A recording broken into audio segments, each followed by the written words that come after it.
Welcome to tonight's game between John Carroll. Will be hosting Port St. Lucie tonight. How you doing tonight, Ron? Doing fantastic. Another exciting game, another day of baseball. Absolutely, and it's not a little wind, but not too bad so far tonight. Nope. We just got announced on the loudspeaker. Thank you, Bobby. This is a Appreciate great that. opportunity for the seniors and for anyone that wants to go back. You can go to Premier Sports page and you can see this game. You can view it on YouTube or you can play it back later on. Thank you, Premier Sports, and the two commentators that are down below, Ron Lamont. Appreciate you. Carl Lycan, thank you. All right, we're just getting ready to get started here. Tonight is senior night for John Carroll, so they honored the seniors before tonight's game. It's nice to see all the families out here supporting their seniors on their last season of baseball. Yeah, it's an emotional day. You know, I remember last year was pretty emotional with my son, and I know it was with yours. So it's, it's exciting for that next endeavor, but it's also, it's kind of hard. Yeah, well, since they're playing the music, last week we had a little issue with being banned at Jensen Beach, but I figured out it was the music, but I think because I kept saying, don't ban me, bro. We do not own the rights to this music. We are not playing this music, so please, bro, don't ban me. There was, a notification on Facebook where United Music Group was questioning some of the music played, but then eventually we got the notification that it went away and they okayed everything. So I'm sure it's because I keep saying, don't ban me, bro. Yeah, maybe it is. So tonight we've got number 12, Port St. Lucie, who is 2-16, coming in to play John Carroll, our number 5 ranked team on the Treasure Coast, who is 14-9 on the season, and as of late have been pretty hot. Yeah, they started the season off slow, but the second half of the season they've really picked it up. On the mound pitching for John Carroll. It's number 15. Number 15, William. Moving off the inning. Geither. Center fielder, number 10. He's not pitched that much this year. He's only had 3 innings on the mound, 3 appearances, got a 14 ERA with 2 hits, 3 base on balls, and 2 Ks.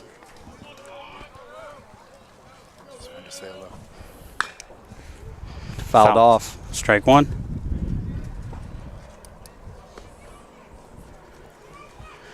At the plate for Port St. Lucie is number 10, Connor Catillo, the center fielder.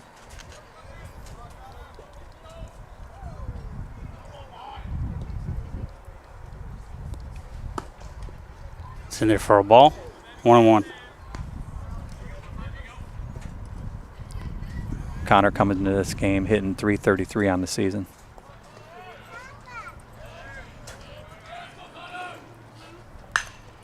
That's going to be, it's going to be out of play. Maybe not on the edge there. Just gets out of play, yeah. It's going to be strike number 2. So we got a 1-2 count here in the top of the first. Port St. Lucie looking to get ahead early, get a runner on here to get things started off. Yeah, Connor's got 58 plate appearances, 51 at-bats, 4 runs, 17 hits, 13 RBI, 8 doubles, and 1 home run. You know, I'd love to see the stats on home runs hit this year compared to last year. Yeah, I think there's more. I definitely think there's more. It just seems like every game where we hear, somebody's got some, especially the game we did against Jensen and Central, quite a few guys that have home runs. And I think John Carroll's got a few guys that have put the ball out as well. Yeah.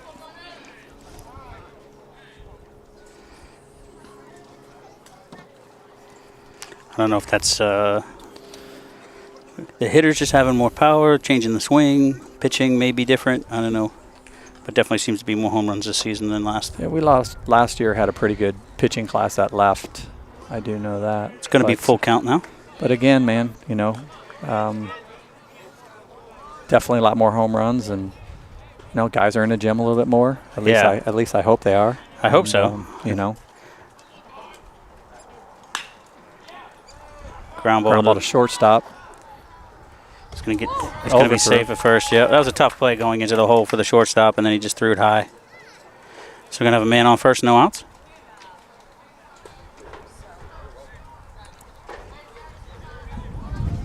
Had him with a good now throw. batting right fielder number 6, Lanning.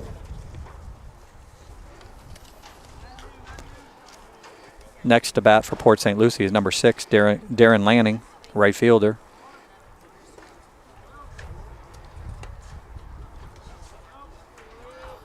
Lanning's hitting .300 on the season.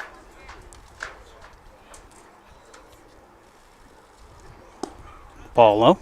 1-0. He's got 51 plate appearances, 40 at-bats, 5 runs scored, 12 hits, 3 RBI.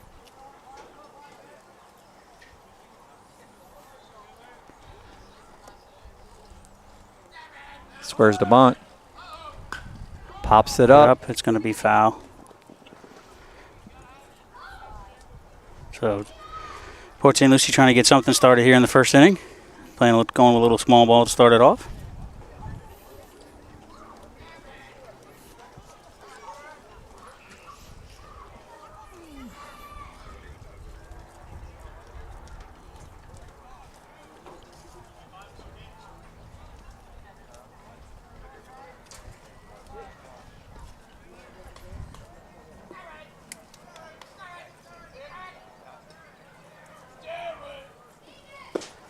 Squared the bunt. Looks like you got a strike anyway. It's going to make it 1-2. 80-mile-an-hour fastball right there.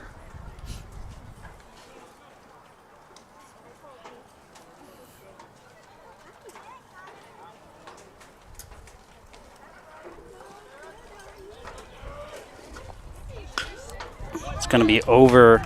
Be a base hit. Yep, it's going to be over the first baseman's head. So now we're going to have first and second, no outs.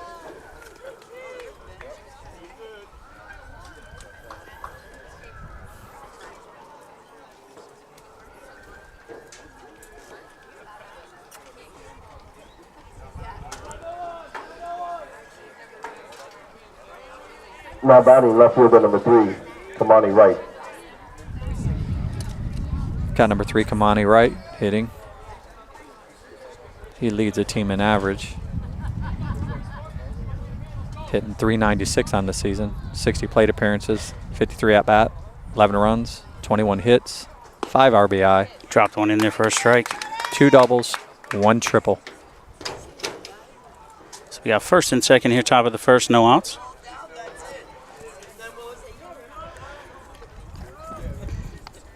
So overcast clouds playing a little bit with the wide angle lens. Been trying to get it to clear up a little bit. Looks like I got it decent. Once the lights kick on, will be better. Just missed outside, 1-1. Yeah, that bright light from those clouds, if you look at it, kind of gives it a little bit. But when you go close, it's not so bad. But you can see the infield. Yep. A little hazy. Probably the most clouds we've seen since we've been doing games, and it's got a nice breeze tonight. Nothing too bad. Which is funny because it's been windy for like 4 weeks straight every time we've done baseball. Really windy. Inside. Ball's in. Looked like maybe a changeup, 70-mile-an-hour.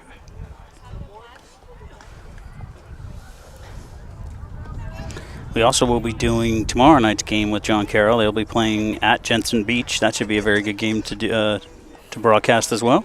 Yeah, that'll be a really good game, I think. I know that Jensen has 20 wins on the season, and I think it's 20 wins, but I know it's like the best they've had as far as record-wise for 20 years.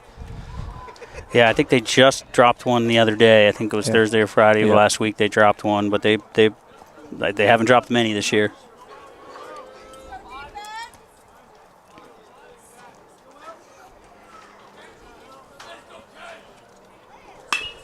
Ball's hit right back at the pitcher on the ground. Goes to second for 1.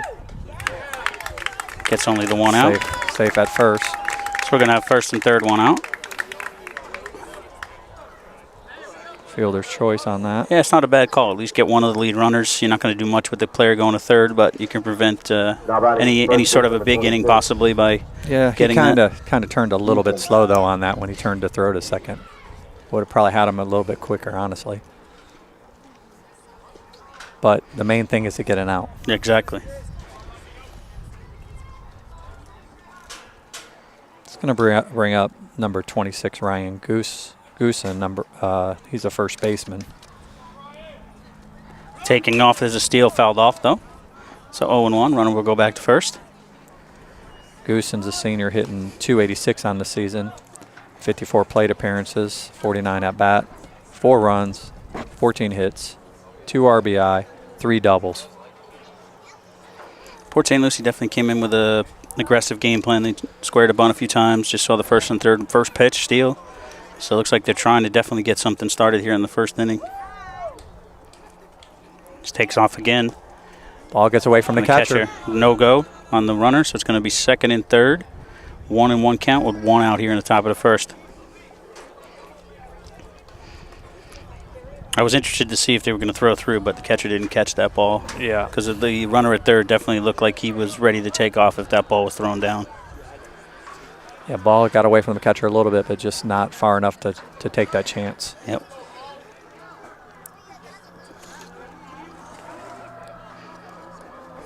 John Carroll's got a big audience here tonight with it being senior night. Ball hit back up the middle. Good play by the shortstop, but that's going to score a run. Yep. So Port St. Lucie's going to take an early lead. We got 2 outs here now. 1-0 lead, and we're going to have a runner on third base. Now batting catcher number 22. Lundy. It's going to bring up number 22, Ian Lundy, the catcher for Port St. Lucie.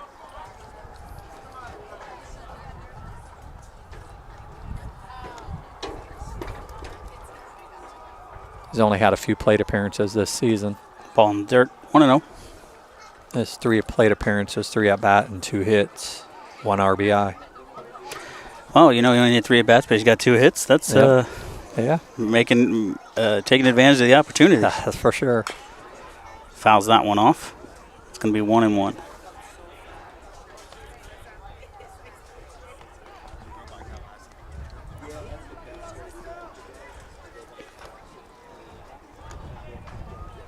Again, we are live on YouTube and Facebook, so you can follow us in both places.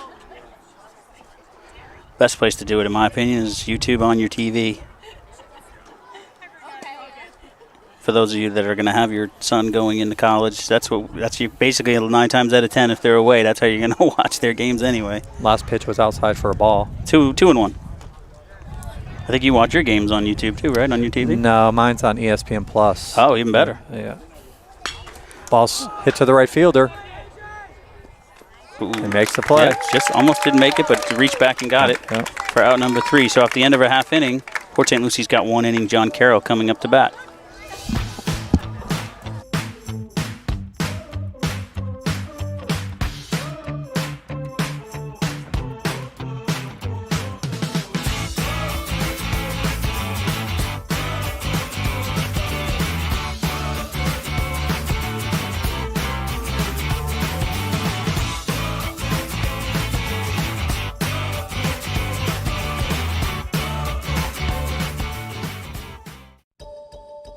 Hey, this is Dr. Andrew Turk with Turk Advanced Dental Arts.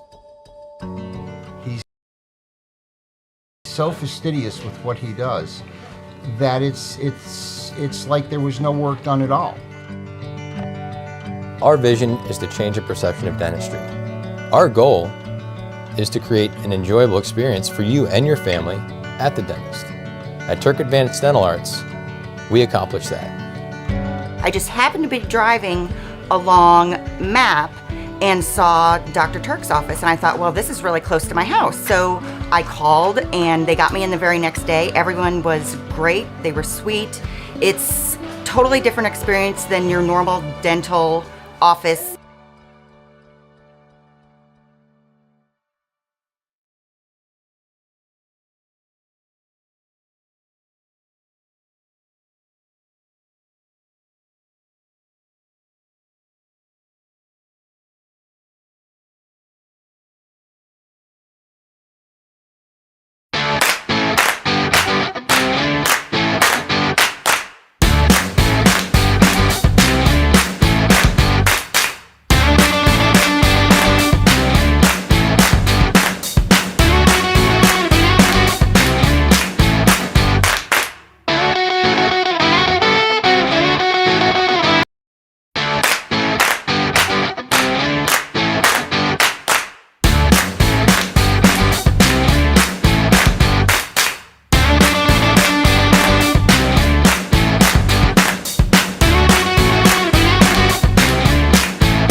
And we're back here for the bottom of the first inning of this game between John Carroll hosting Port St. Lucie. Port St. Lucie picked up 1 run there in the top of the first, and they lead 1-0.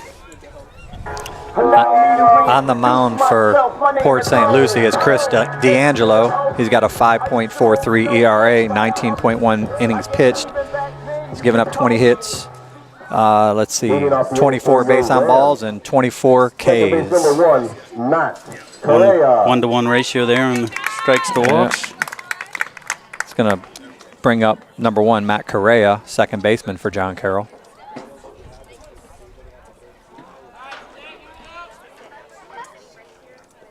That's going to be in the dirt, ball 1. Correa's hitting .279 on the season with 86 plate appearances, 61 at-bats, 18 runs, 17 hits, 7 RBI, 7 doubles. High ball 2, 2-0.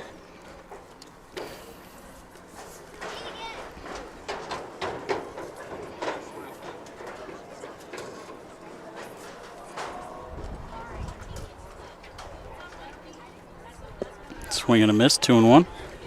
Like a change up there. It's interesting, if you look there, you have the third baseman that's kind of playing on the edge of the grass with this leadoff hitter for any possible. Hasn't shown a sign of a bunt, but you never know. Good curveball right there. Yeah, just dropped it in there to make it a 2-2 count. 58-mile-an-hour curveball. Third baseman backs up just a little now.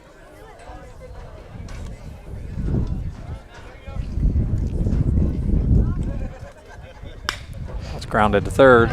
Just got underneath the third baseman's glove. That's going to be a single to lead. Started off for John Carroll. Now batting center fielder, number 5, senior Armani Newton.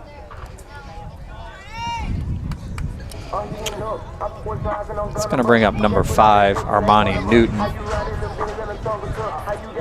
He's hitting .357 on the season, 85 plate appearances, 70 at-bats, 18 runs, 25 hits, 15 RBI, 4 doubles, and 2 home runs. And his dad told me prior to this game that he committed to FIU. Correa takes off. They did their signing today, I believe. He's in there easy. So we got a man on second now with a 1-0 count. I believe FAU plays FIU this weekend. Pretty sure. Is it, do you know where? Is it at FIU? Or? It is at FAU, so I'll probably go check a couple games. I got to go pick my son up from college to see his year's over as of Friday. He's doing finals this week. Goes by too quick. Sure, everything goes by quick. On the outside, just missed. 2-0.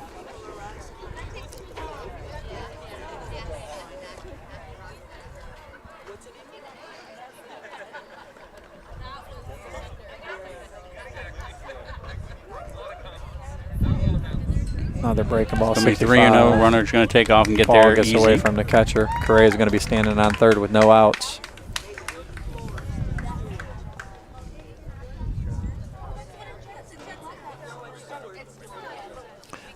Tomorrow will be the last night of regular season, and then I believe district starts next week for high school. So everybody trying to get ready for that and make a run. Absolutely. That's where it really all comes together. That's going to be ball 4. So we're going to have first and third now. No outs.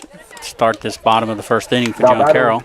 Third baseman number 19, Kevin Smith. It's going to bring up number 19, Kevin Smith, third baseman. Louisville commit.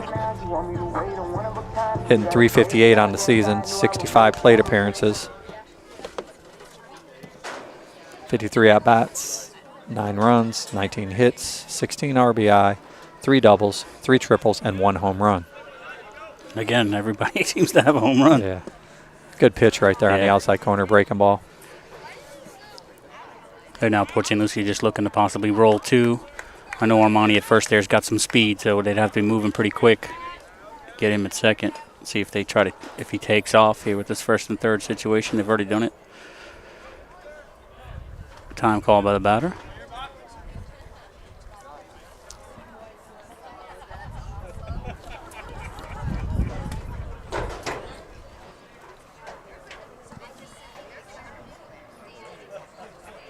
Yep, Marnie takes off. Not even going to throw, and that's a ball. Surprising, looked good there. So we're going to have 1-1. So no second and third, still no outs. Currently, Port St. Lucie is leading 1-0. Another ball. 2-1.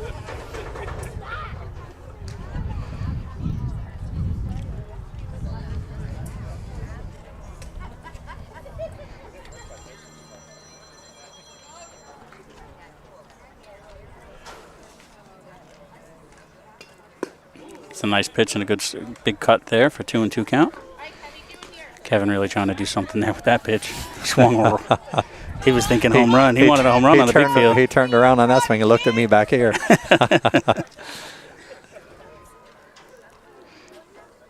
Ball's hit to right field. It's going to probably play fair. Right fielder coming over. No, nope. it is foul. Did hit foul. Yep, so the count's going to remain 2-2. You know, it's almost, I mean, other than the fact you want the out, you kind of don't want to catch that one because then you're giving up the run. Yeah, that's a tough situation. I mean, I would never tell a player not to catch it, but as a coach, you'd probably be like, maybe it's okay if you didn't catch that End one. of the game, toward the end of the game, you tell them to have to leave that because you're not going to make that play at home if the winning run's on third. That would be the time you wouldn't do it, but early in the game, go ahead and make the out.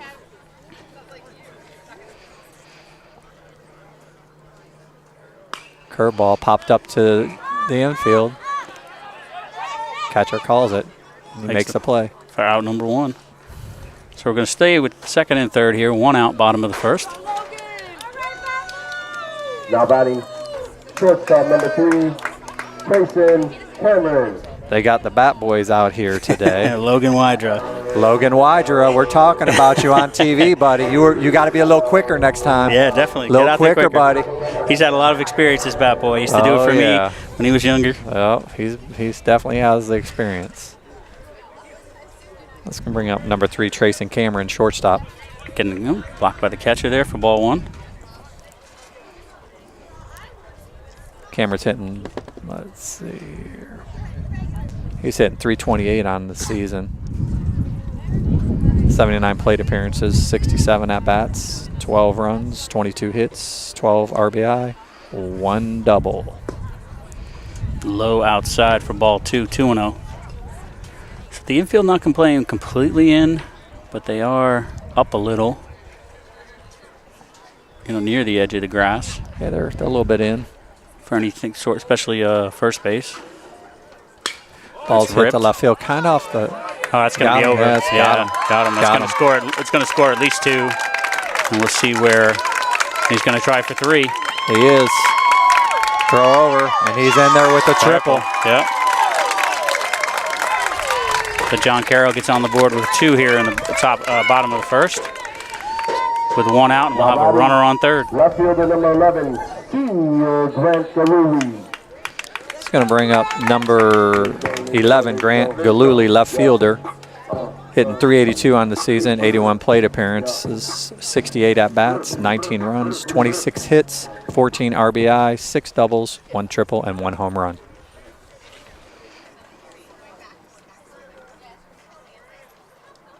Curveball, good pitch. Really nice. Looks like that on that last play, that left fielder just started to charge in before he should have, and the ball just took off on him, went over his head.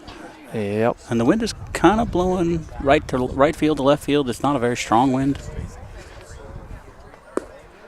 Blowing outside, 1-1.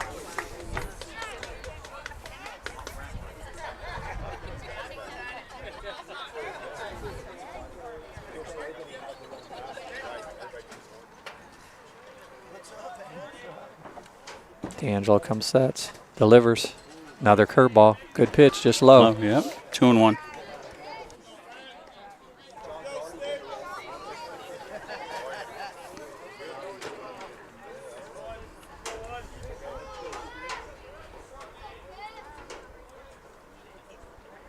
Way inside on that one, so 3-1 count.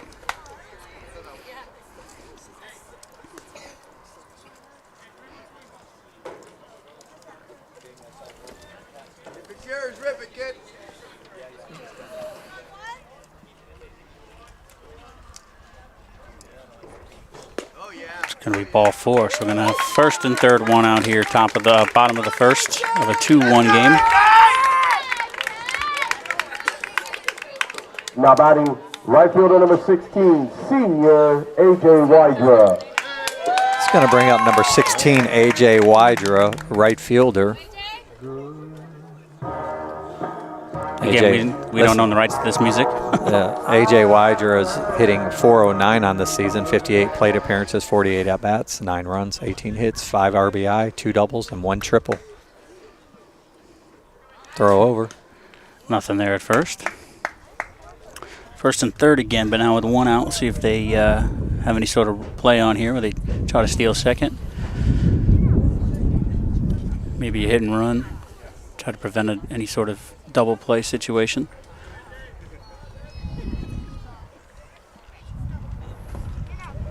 Ball low, 1-0. Pitching coach going to make a visit here.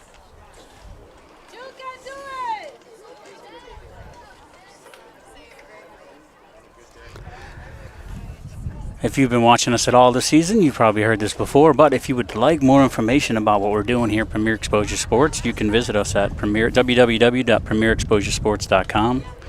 Our goal is to help guide players to the next level. We have a great platform, all-in-one platform for you guys to check out. We do offer free Zoom calls, so we can explain to you exactly what we're doing. We do these live broadcasts as an opportunity to give some exposure to these players on the Treasure Coast. You know, there are some players that might not be able to do all these showcases and camps and things like that, so we want to make it a little bit easier on them. Yeah, and all the guys that are part of Premier Exposure Sports on our website, their profiles are there, so you can kind of look through it and kind of see what the platform's about. As far as profiles, there's a lot more to it when it comes to recruiting that we offer through the platform, but you won't see that when you visit their profiles. Yeah, schedule a Zoom call if you really want to see and look for the commercials in between. There'll be show you some screenshots and some information about the platform that we offer. All right, first and third, 1 out. 1-0 count here in the bottom of the first. It's in there for a strike, 1-1.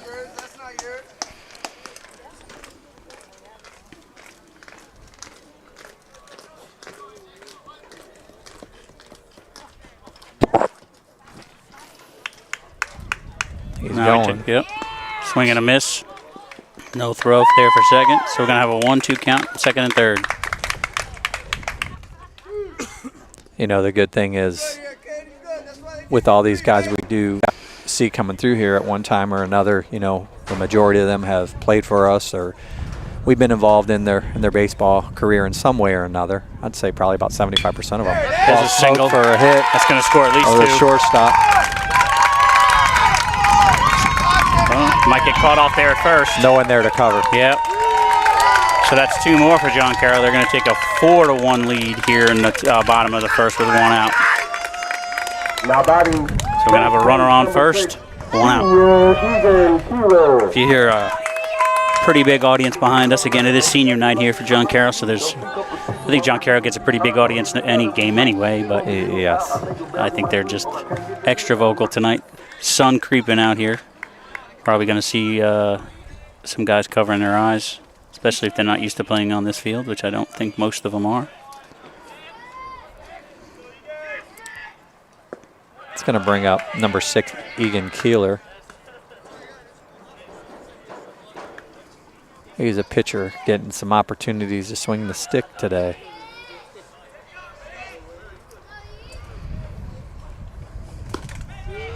It's ball 2, 2-0. So they're definitely making the PSL pitchers work today. Got to throw strikes, man. Yeah, well, he's had some nice off-speed stuff drop in there, but got to be consistent with their own strikes. Yeah, because that definitely tries to get him nothing there at first. Try to back pick right there. Yeah, I think if you're not throwing strikes, it just gives the advantage to the hitter because then they can sit and wait on like that perfect pitch, especially when you're getting behind. In this like a situation like this 3-0, you kind of know he's got to throw a strike. Yeah, and you mix in a couple hits with the walks, and that's a recipe for disaster there. Yep, like that pitch right there. That was right down the middle. He saw it, but just got under it. So it's 3-1. Thing about it is, though, it's 4-1 right now, first inning. You know, D'Angelo's just got to control what he can control, and there's a lot of game left. Absolutely. And his team showed they can put a run on the board. It did so already in the top of the first. Runner takes off. Not much of a throw there.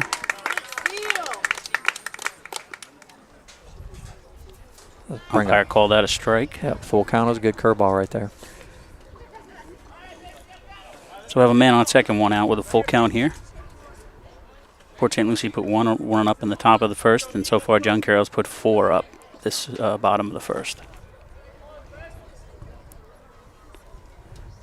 Pitcher wants to speak with his catcher. If you are following us, following this live stream on Facebook or YouTube, please go ahead and drop a comment down there. Just let us know you're there. Yeah, appreciate it. Yeah. We like to go back and see those comments. Even if you want to tell us how ugly we are or whatever, it's all good. Oh, we don't have the camera facing us where people can see us. So. Yeah. Well, I thought about it, but then I was like, maybe that's create more issues for us.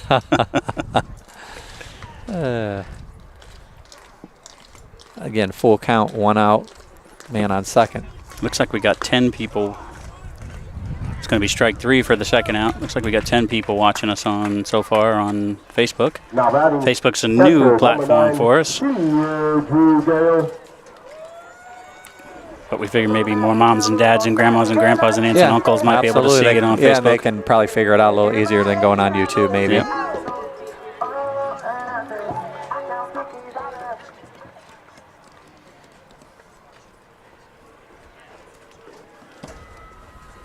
That's going to bring up number 9, Drew Gale. Yeah, I was just going to ask that. He looks, I can tell by his... hitting 275, 56 plate appearances, 40 at-bat, 10 runs, 11 hits, 6 RBI, 2 doubles.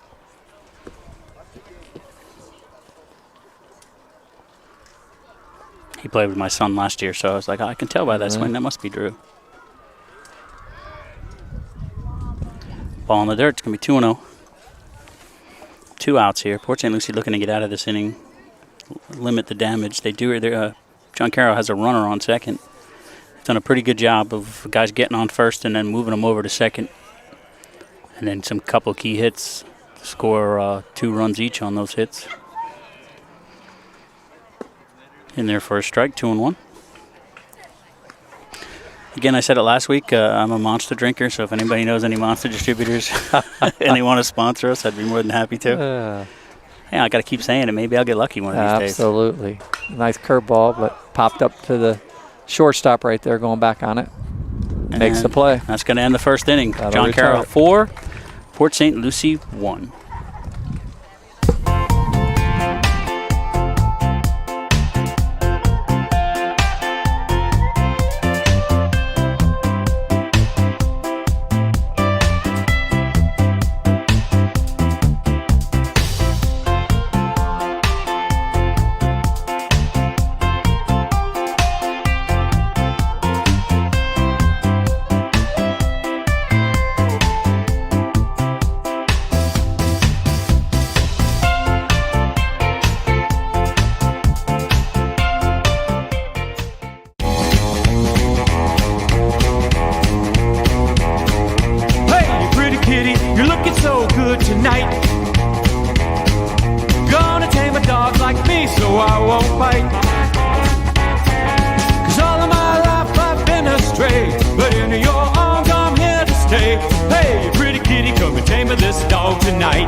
All right, and we're back here for the top of the second inning.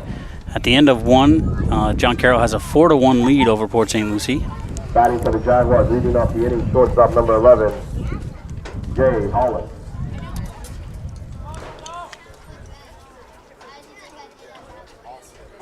Just going to bring up number 11, Joseph Holland, shortstop for Port St. Lucie. Fouls one back, strike one.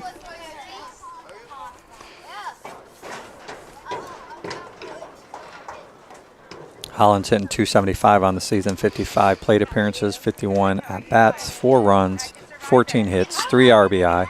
It's going to be hit to the left fielder. Doesn't have to move much, right to him. Right to him. Out number one. And he had 1 double on the season. Now batting, third base number 2. Going to bring up number 2, Christian Harrington, the third baseman. Harrington's hitting .167 on the season, 49 plate appearances, 42 at-bats, 2 runs, 7 hits, 2 RBI.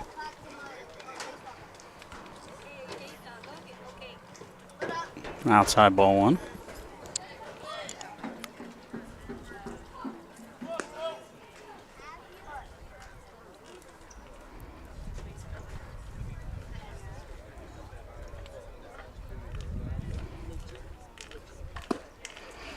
Swing on that one, 1-1.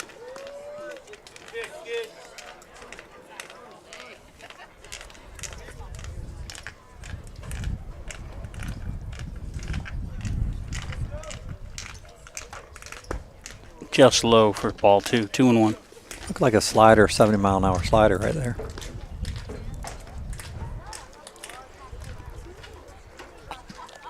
And just a reminder, stay with us, and at the end of the game, we will be choosing the Marco's Pizza Player of the Game. They receive a free pizza from Marco's Pizza, as well as a Premier Exposure Sports hat.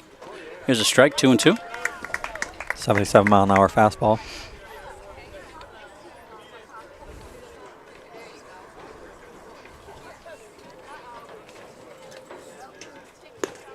It's going to be a swing and a miss for out number 2.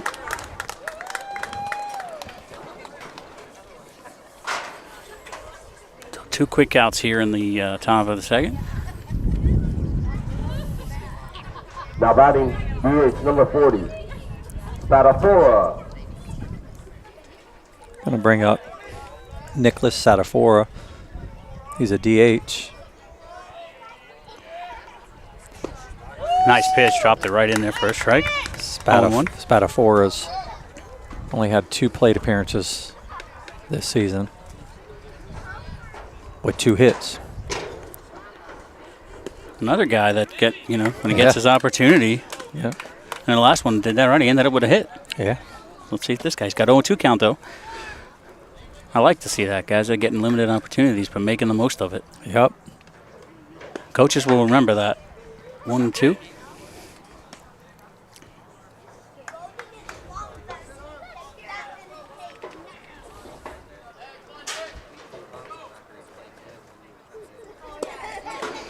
Two and 2. 80-mile-an-hour fastball there. That's a good lesson for some of these guys that are going on to college that might not get as many opportunities. When you get them, make the most of it. Absolutely. Because it will Got him to swing there. will definitely be earned. Yep. So at the end of an inning and a half, John Carroll 4, Port St. Lucie 1.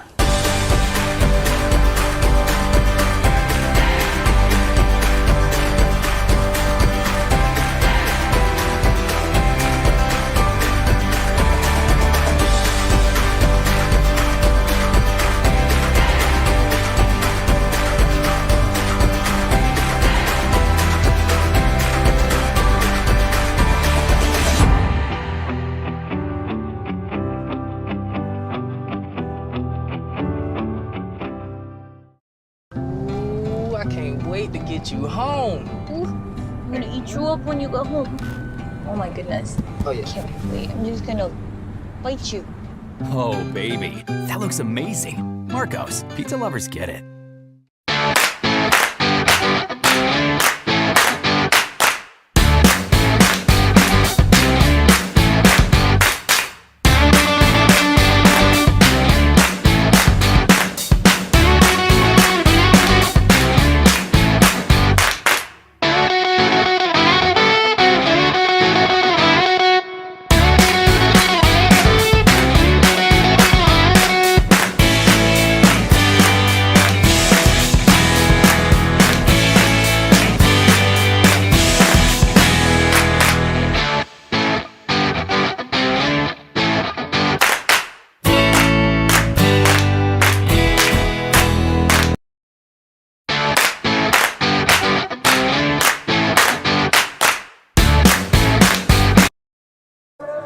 And we're here for the bottom of the second inning. John Carroll versus Port St. Lucie. John Carroll holding on to a 4-1 lead. Looking to add to it here in the bottom of the second. Your Rams, DH number 20, Mahai Tibet. That's going to bring up number 20, Mahai Tibet, DH.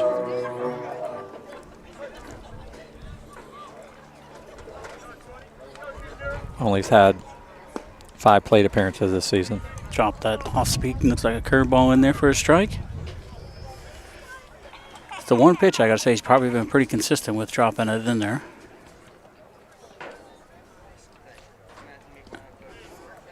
1-1, ball in the dirt. Sun keeps poking in and out throughout this early part of this game so far. Swing and a miss, strike 2.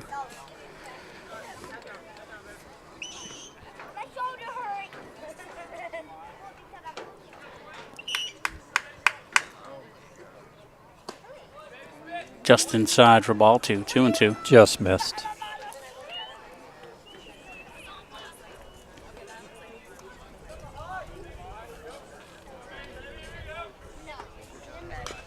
Fouled off. Count remains 2-2.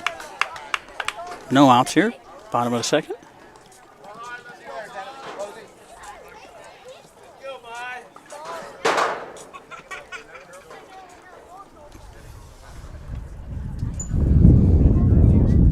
That's a good pitch right there. Yep. For out number 1. Now batting for your Rams, second base number 1, Matt Correa. Top of the order. It's going to bring Matt back up to the plate. Matt Correa, second baseman, who singled to lead off the game for John Carroll. He ultimately scored, I believe, right? Yeah. The lead off their at bat, I should say, not the game. High, ball 1.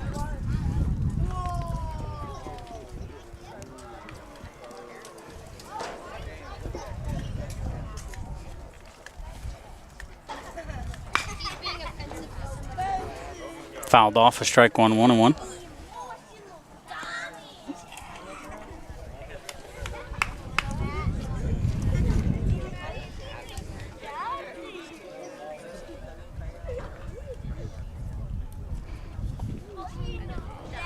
Outside ball 2, 2-1. You been watching any MLB games they were on? You know, yeah, I have a little bit here and there. Watch the Mets. I know they got having some issues over there with hit by pitches and everything. Like 19, I think. So I was watching the game before I came here as I was getting ready, and heard that almost a rumble or something. Somebody got hit in the foot. They're just getting hit. They lead the league in hits batsmen. It's going to be ball 4. So he's going to have a runner on first here with 1 out. Yeah, they. I know Alonso. He got hit in the helmet already twice this season this early. Number 5, senior. Yeah, they were playing St. Louis, and I'm a Yankees fan, so I watched a lot of Yankee game. But the Mets are off to a phenomenal start, especially even though they have the best pitcher, one of the best pitchers in the major leagues, is not even playing yet. He's injured. Yep. Their rotation they have is doing pretty well. Throw over to first, nothing there. It's going to bring up number 5, Armani Newton, center fielder. He walked last at bat. I was watching the Yankee game yesterday, and Anthony Rizzo hit 3 home runs yesterday. Wow. And Aaron Judge hit one on yesterday was his birthday, on his 30th birthday. Lowe gets away from the pitcher, runner's not going to go. I'm sorry, gets away from the catcher. I actually went to watch the St. Lucie Mets play the Daytona Tortugas. Jay Allen, his first time home playing there, so went and saw that. Pretty awesome seeing him out on the field. Yeah, I saw your post on that. I was like, I wish I would have known.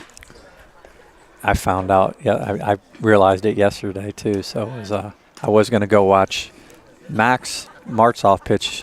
I didn't know if he would pitch, but to go out there and watch FAU, and he did pitch, and he had one heck of a game, pitching 4.2 innings with 11 strikeouts. He did awesome. That was against Florida Gulf Coast. Well, he came in. Didn't he come in with bases loaded? Yeah, or something? real tight jam. Bases loaded. I think 1 out, and I think he got it pop at the infield and struck him out. I didn't see the game, but I believe it was pretty impressive. It's always great to see guys we know be successful. Yeah, and then Chandler Marsh, another premier exposure guy that played for me along the way. He's pitching for University of Georgia, and he got another win. And he's a weekend guy now, man. He's doing really, really well. That's fantastic. I love to hear those. Hear all about that. It takes off. Oh, got the guy to move in. Good so piece of hitting. Good piece of hitting right Hit there. to the Getting his hands back, pushing it through the 5-6 hole. Great piece of hitting.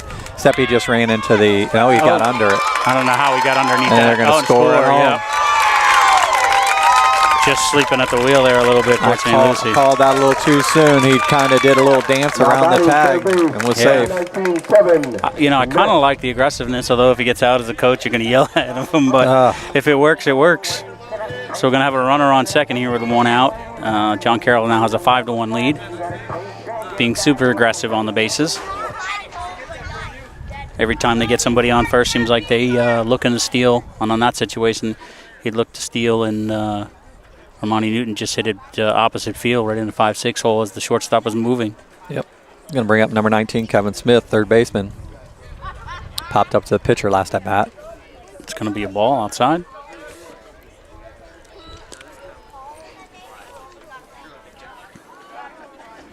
Seeing how aggressive John Carroll is makes me even more excited about tomorrow night's game because we've already seen a lot of Jensen Beach. Yep, that ball's popped up to the center fielder.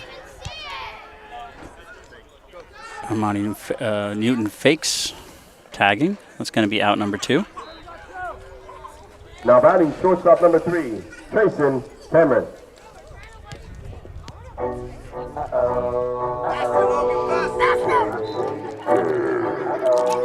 YouTube and Facebook, we do not own the rights to this music, so don't ban me, bro. It's going to be number 3, Trayson Cameron, the shortstop. He had a triple last at bat. I believe he brought in 2 RBI. High, ball 1. Yeah, he had a nice shot right over the left fielder. Hustled around to get the third.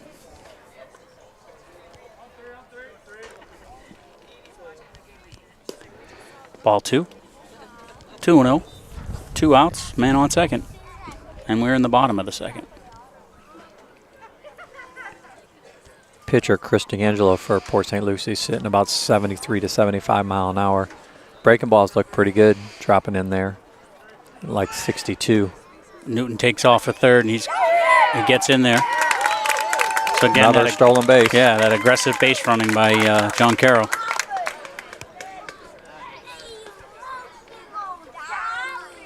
He had a great jump there, too. Yep. Looks like he might have jammed his leg a little bit. He's...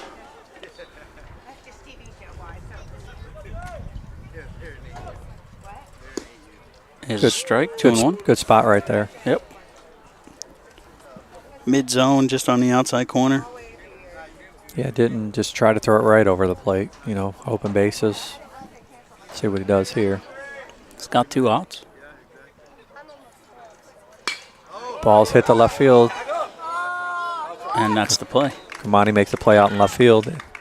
That'll take care of this inning. Yep, it's at the end of 2.5. Sorry, at the end of 2. It's going to be John Carroll 5 and Port St. Lucie 1. Ooh, I can't wait to get you home. Ooh, I'm gonna eat you up when you go home. Oh my goodness. Oh, yeah. Can't wait. I'm just gonna bite you. Oh, baby. That looks amazing. Marcos, pizza lovers get it.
And we're back here for the top of the third inning. John Carroll with a comfortable 5-1 lead so far here after 2. Able to put up runs in both of the first 2 innings. Port St. Lucie put up their run in the top of the first. We got a new pitcher here, number 13, Kellen Blackwell, senior, with a 1.50 ERA. He's had 4 appearances. He does have a save. Only 4.2 innings pitched. D'Angelo. 5 base on ball and 5 K.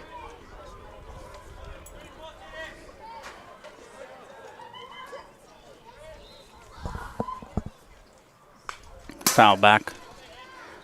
Strike 1.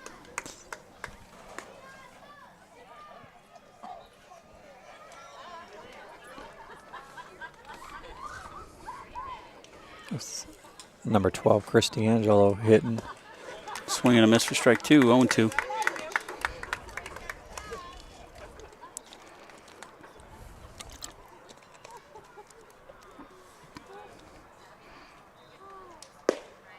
In there for strike 3, out number 1. It's a nice pitch to finish it off. Now batting center fielder number 10, Cantillo. It's going to bring up number 10, Connor Cantillo, center fielder. I believe his first at bat, they gave him a hit on the hit to the 5-6 hole to the shortstop. He's going to fly out to the center fielder. Going to be out number 2.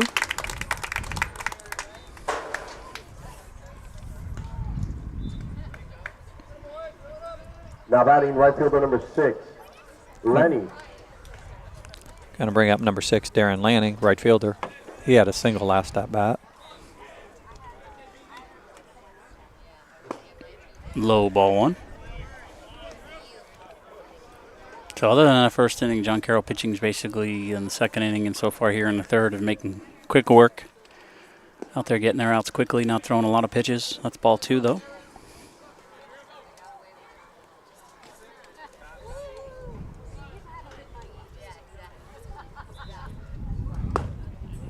Good pitch right there. There's a strike.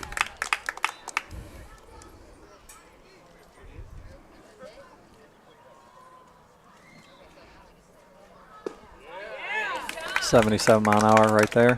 2-2.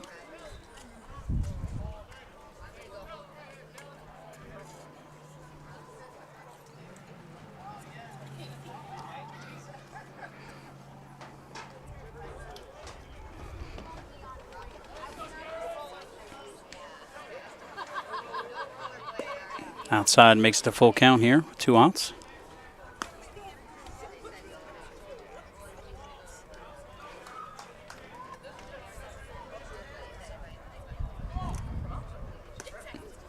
Kind of spiked that one, yeah, spiked that one. So with 2 outs, Port St. Lucie's going to have a runner on first. It's going to bring up Kamani Wright, left fielder. Now batting Hit into a fielder's choice last at bat. Right. It was right back to the pitcher, I think, right? Yeah. Yeah. Believe so.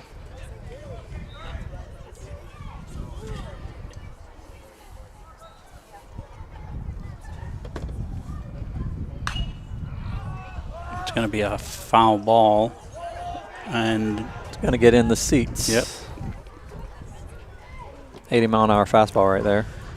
It's funny, you know, parents walk around slow, but as soon as the baseball's coming, they clear out pretty quick. Yeah. Start jumping out of the way.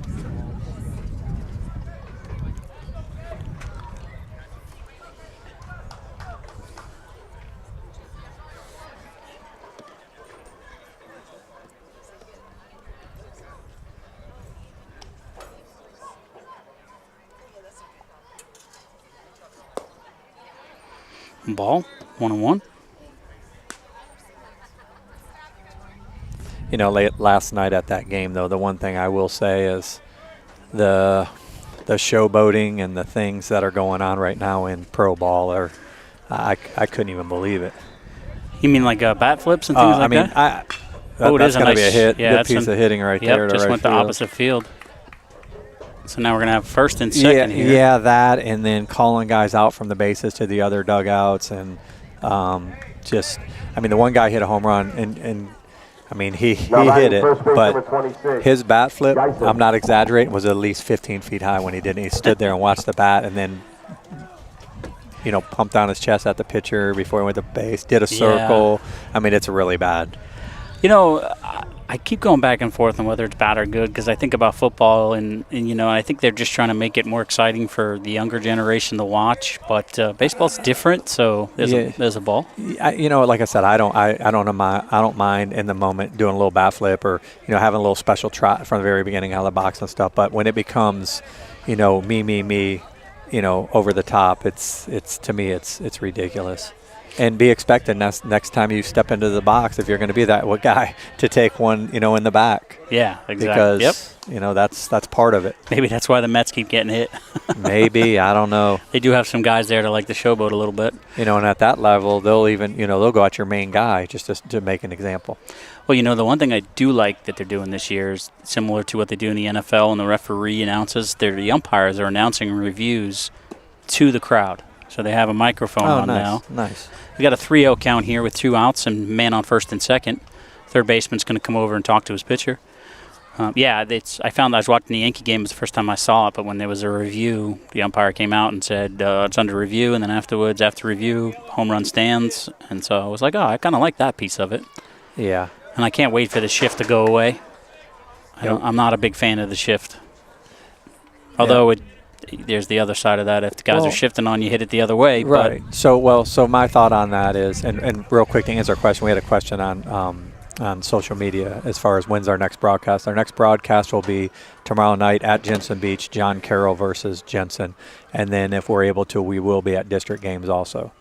But going back to that as far as the shift, Carl, it's always been able to be done. So the thing that I had a problem with was when you did do the shift and then a guy bunts to the open area, guys get frustrated at that. And that's like, if you're going to shift, I'm going to try to pad my average anyway. If you're going to do one thing, I'm going to counteract it. Correct. So as long as that, it's able to be done that way with it not being against the unwritten rules, then, I'm all for it. Well, I think the shift, when we were younger, the shift didn't really exist because hitters hit the ball all over the field. Well, nowadays, the data. The data helps. That's true.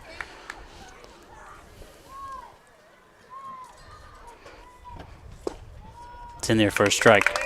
So Port St. Lucie has bases loaded here in the top of the third, but there's 2 outs. So they're looking to get some runs across because they're currently down 5-1 to John Carroll. Got number 22, Ian Lundy, up. Flew out to the right fielder last at bat. Quickly got an 0-2 count here.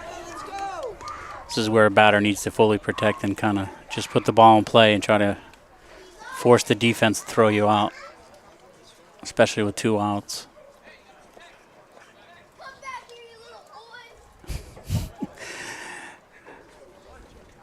The bat boy having a little fun here. Yeah. Kids running all over. Oh, there's a great piece of hitting. Just to the opposite field, scores a run, bases remain loaded, and we have a 5-2 ball game. That's what I'm saying. 2 strikes, just put it where the ball wants to go and see what happens, and they did that there. So now we got a 5-2 game here. Still 2 outs, bases loaded. Holland. It's going to bring up Joseph Holland, shortstop. He flew out to left field last at bat.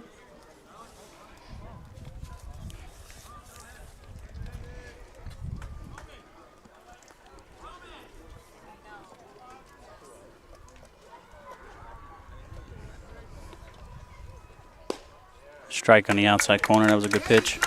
Yeah.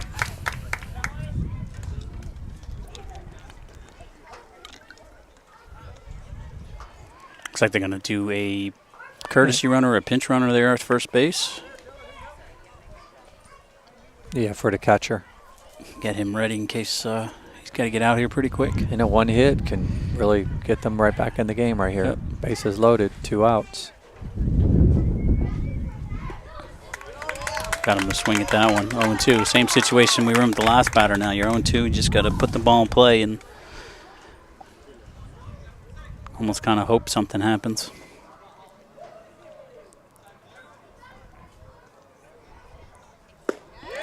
Got him on the outside. So Port St. Lucie able to get 1 run back. It's going to be a 5-2 ball game after 2.5. We'll be back to the bottom of the 3rd here in just a moment. Hi, I'm Mike Higgins. I'm a husband, a father, a man of faith, a Vero Beach native, and a realtor with Dale Sorensen Real Estate. I'm passionate about the area. I love taking walks at Riverside Park. I love playing baseball at the Little League field with my kids. I love what this town has to offer, and I love offering that to other families. I would love to help you buy or sell a home in Indian River County. My name is Mike Higgins. I work with Dale Sorensen Real Estate. My number is 772-532-8148.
And we're back for the bottom of the 3rd inning. John Carroll currently with a 5-2 lead over Port St. Lucie. Port St. Lucie got a run in the 1st and a run in the 3rd. And John Carroll's been able to put runs on the board in both the 1st and the 2nd inning, looking to add to it here in the bottom of the 3rd. Looks like number 11, Grant Galuli's going to be the batter for John Carroll.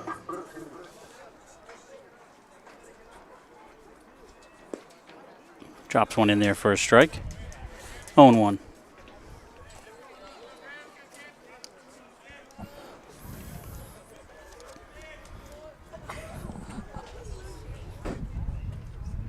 Ball in the dirt, 1-1. Glooly walked his first at bat.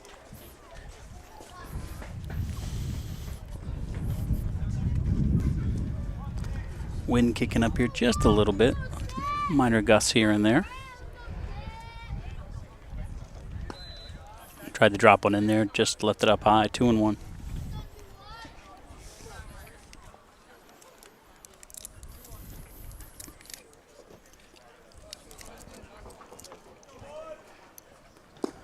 Swing and a miss, brings the count to 2-2.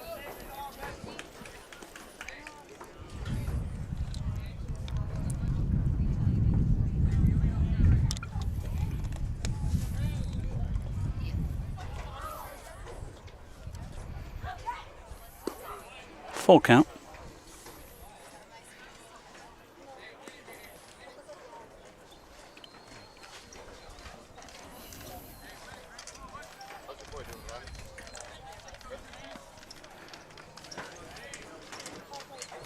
Number 12, Chris D'Angelo, still the pitcher for Port St. Lucie.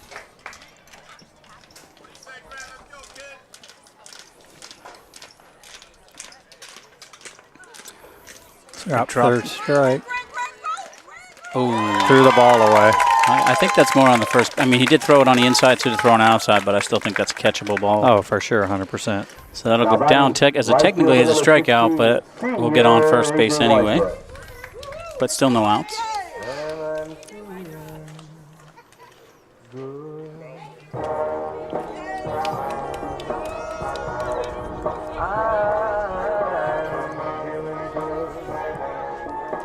It's going to bring up A.J. Widger, a right fielder, who had a single his first at bat and 2 RBIs.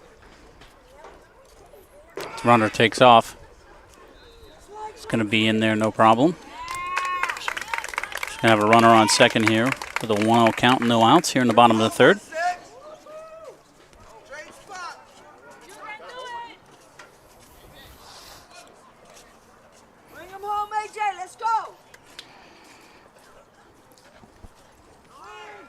trying to take third.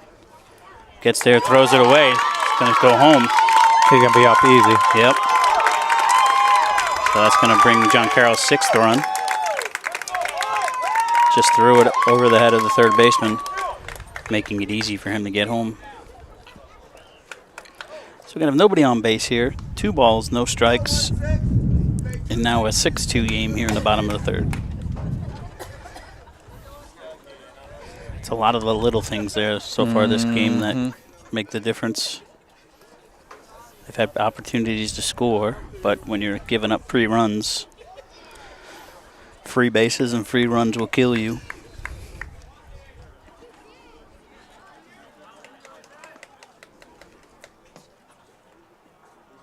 Good pitch right there. 3-1. What do they say? The first batter of the inning, if it gets a walk or it gets on an error, kind of creates. There's always that superstition on it. Not only that, the percentages are way up there when the leadoff gets on. So to score, hard hit ball to shortstop, throw over, makes the play. Good play by the shortstop there. Had to move to his right into the hole. Joseph Holland, see you working over there, kid. Made a strong throw. Now batting, first baseman number 22, Jake Richter. It's going to bring up number 22, Jake Richter, who's subbing in for Egan Keeler.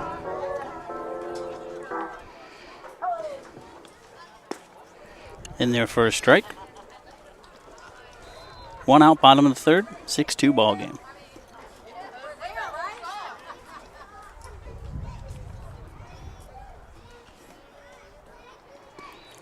That's going to make it 1-1, ball in the dirt.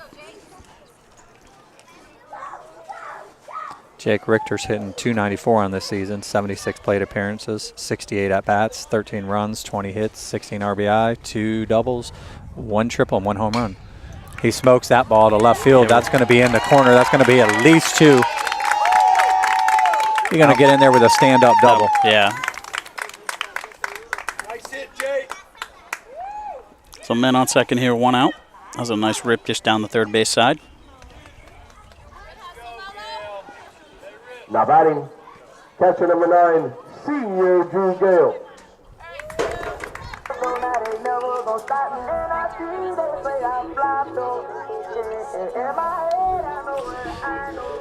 Carl, while we got the pitching coach going out there to Port St. Lucie, there's something that I'd want to talk about real quick. The other day, another athlete committed suicide, a female college softball player, and it's been a couple in this month, and just want to, make sure that parents out there understand the pressures of playing at the next level and what that entails, and just to make sure that you're a parent and, make sure they know that it's just a game, it's just a sport, and if things are bothering them, that they can reach out and get help. So. Yeah, I saw that. That's sad because she had that phenomenal game last year, played really well, and everybody thinks that just because of those type of situations, everything's fine. Definitely check in on your kids. Yeah, I mean, the expectations and stuff of pressure, continuing to do that, and I'm sure there's other things, but at the end of the day, they need to know that life is bigger than a sport and that you're there for them as a parent. And friends, whoever, if you see people in need, please reach out and help them any way you can. Yeah, that's such a sad thing. So it looks like Port St. Lucie's going to bring in a new pitcher. Number 2. It's going to be number 2 coming in to pitch. I'll take this opportunity. If you want to know more about Premier Exposure Sports, you can go to www.premierexposuresports.com. There you can reach us also, premierexposuresports@gmail.com. There's a phone number on the website. You can touch base with us, get a free Zoom call to go over the platform that we offer. Very inexpensive, and it has basically everything all in one. Research schools, research majors, by division, by location. Just post your videos, information how to get to each of the individual schools, coaches' contact info, and everything else that's involved with the recruiting process, because it is a process. If if you're a parent watching this or a player and you're not really sure what's going on, it is a process. You're basically marketing yourself to college coaches. And we try to offer this platform at a very reasonable cost to make things easier, because it does take some time and some work, and we try to take some of that out of it for you with the platform. If you want to set up a free Zoom call, just reach out and we'd be glad to go over the platform and recruiting and kind of help you and guide you to get you on the right track. End of pitch for Port St. Lucie is number 2, Christian Harrington. He's a sophomore. 11.61 ERA. He's got 7 appearances, 1 save, 0-4 on the season. Pitched 12.2 innings. He's got 7 base on balls and 15 Ks. I'm trying to remember, I coached him quite a few years back. Yeah, I'm trying to remember if he was 10 or 11. Program. He was in the Met Select program, I know, yeah. I believe he played under Sean Weeks, if I'm not mistaken, within the program. Yeah, and then he played for me 1 season. Yeah.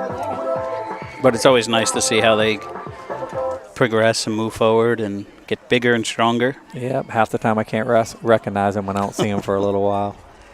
So we're in the bottom of the third. Well, especially here, he's got long hair and everything else. Yeah.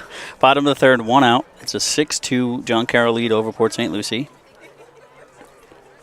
And Drew Gale is going to be the batter with no count on him so far. He's 0 for 1 on the day. There is a runner on second.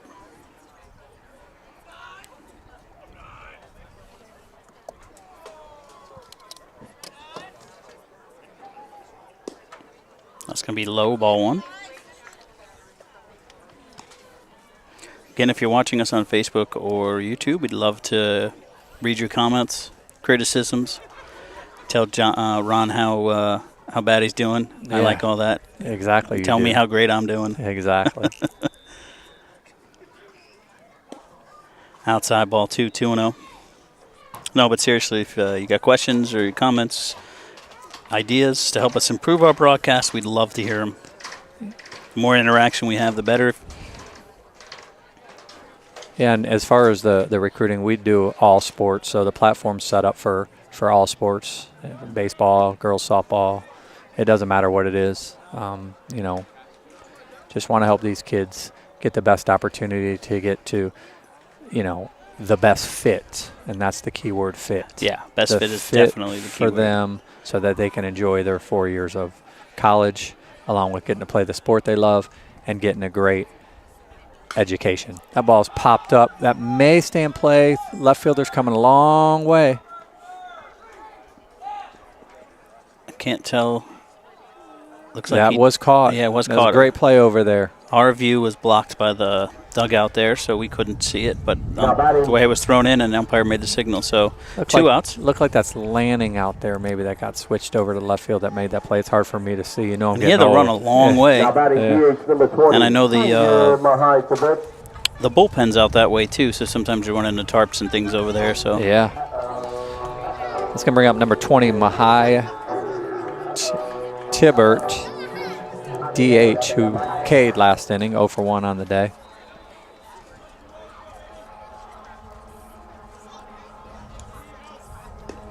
Swing and a miss, strike 1.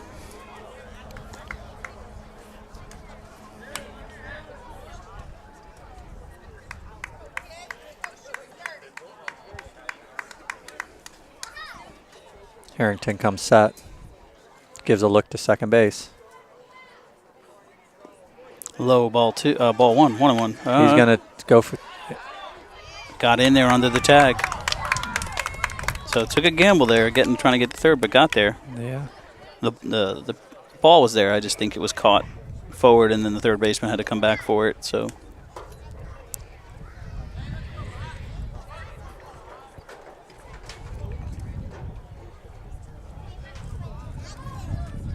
It was a good dirt ball read, though, going right in when it hit the dirt. Didn't wait. Ball's back behind us. Fouled out of play. It's going to be strike 2. Yeah, like I said, we said a couple of times, John Carroll is definitely being very aggressive on the bases tonight. Stealing bases, taking extra bases on balls that are hit. Forcing Port St. Lucie to do what they need to do. And so far, it's worked for John Carroll. They've taken themselves out of double play situations by moving runners from first to second quite a bit. That's a ball. Good stop by the catcher there. Looked like a breaking ball coming in there at 60 mile an hour. I have a 2-2 count. Scoreboard has a 2-1 count, so I'm pretty sure there's at least 2-2. I'm going to go with your count, Carl. Yeah, I'm usually right. Just don't tell my wife. I told my wife about us talking about it, and she was like, "Oh, really?" Yeah, well, she's on right now, so. Yeah, she probably is. She's like, "I didn't say that." That's going to put away the inning right there. Yeah, pop fly to the right side in foul territory. So at the end of 3, it's John Carroll 6, Port St. Lucie 2.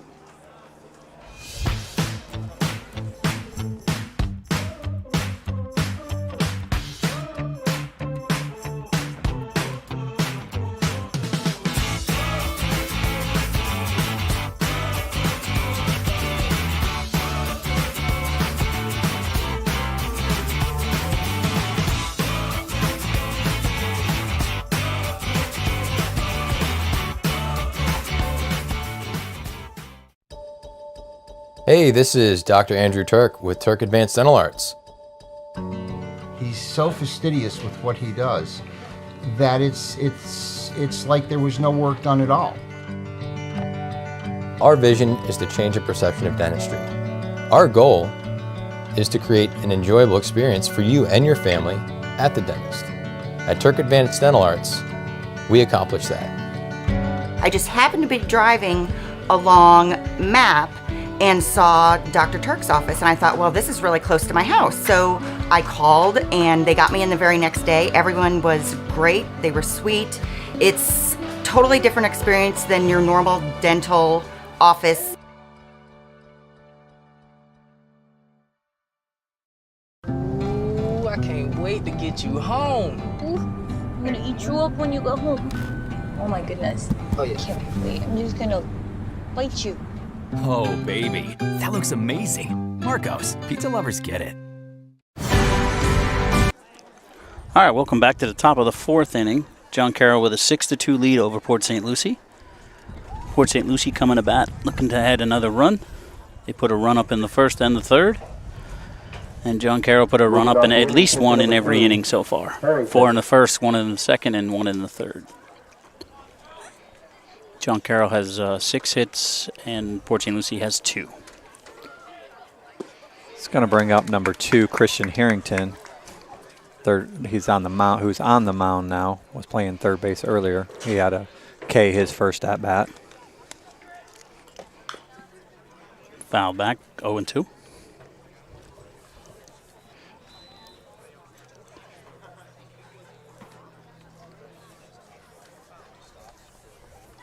It's probably the least amount of wind we've had this year, I would think. Yep.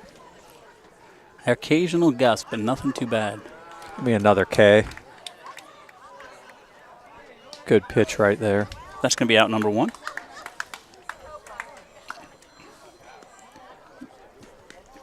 Catcher did throw down the first, but didn't need to because the umpire did call him out on the strikes. Number 40, Spadafora.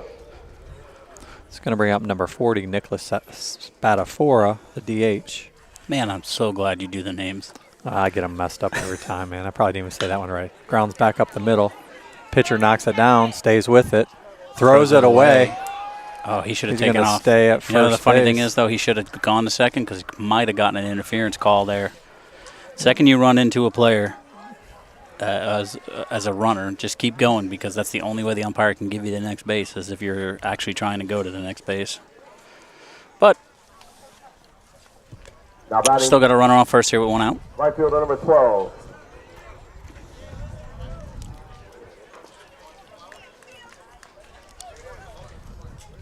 Looks like number 28 is going to be the batter for Port St. Lucie. That 20 or 8? Roman. 28, so the substitute hitter right here. High and outside, ball 1. Get a name on that. I believe it's Roman.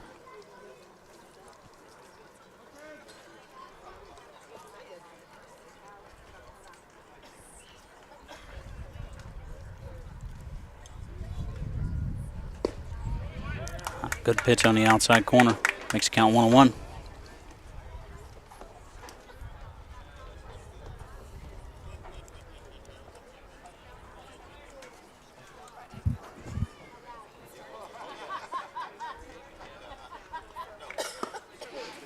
That's way outside. 2-1.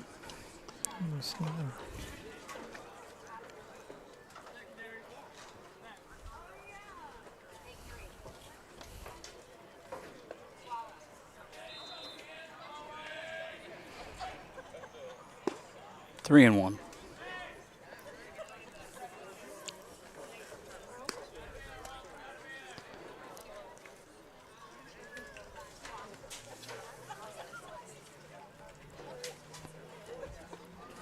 Looks like the catcher Drew Gale needs to some sort of discomfort. Runner on first, 1 out. 3 balls, 1 strike is your count. We're here in the top of the 4th. John Carroll leading Port St. Lucie 6-2.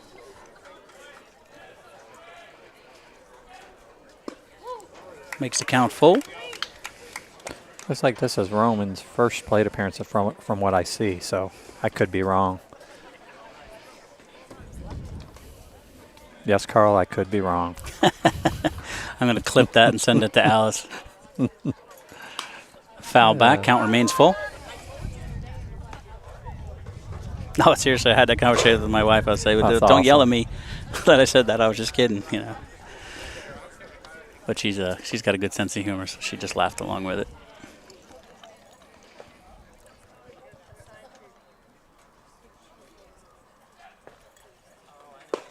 Nice pitch. 77 mile an hour.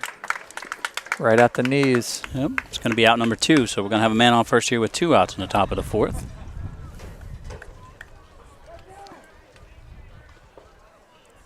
Now batting center fielder number 10, Cantillo.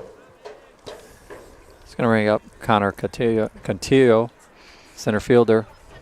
1 for 2 on the day. Flew out to the center fielder last at bat. Rips one right over the shortstop's head.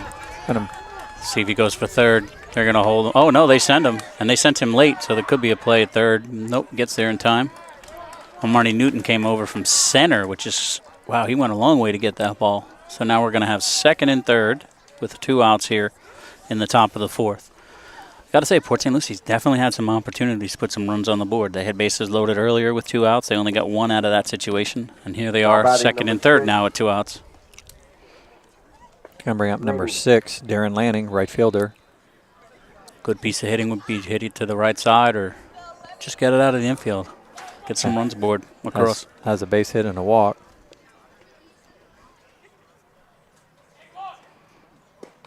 That's a very nice pitch right there, right on the outside corner for strike 1. Yeah.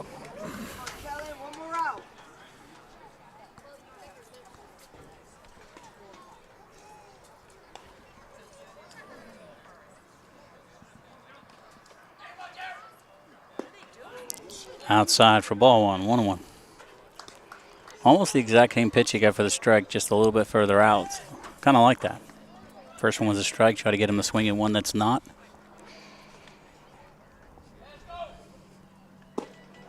Got him up high, swing, 1 and 2.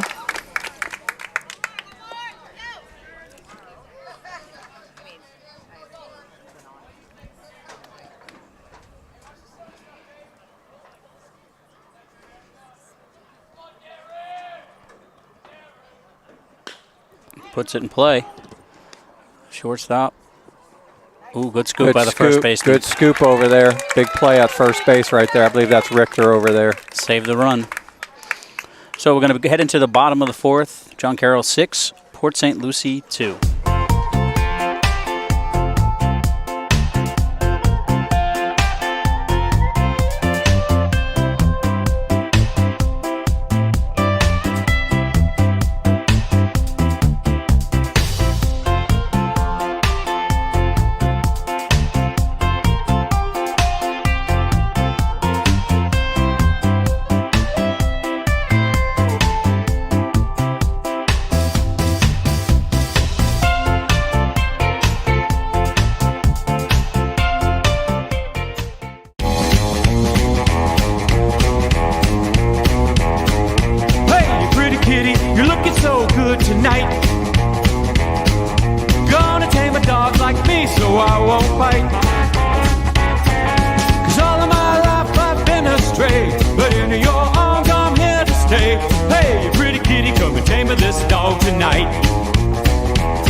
Teach the old dog new tricks. Never run away to go and get his kicks.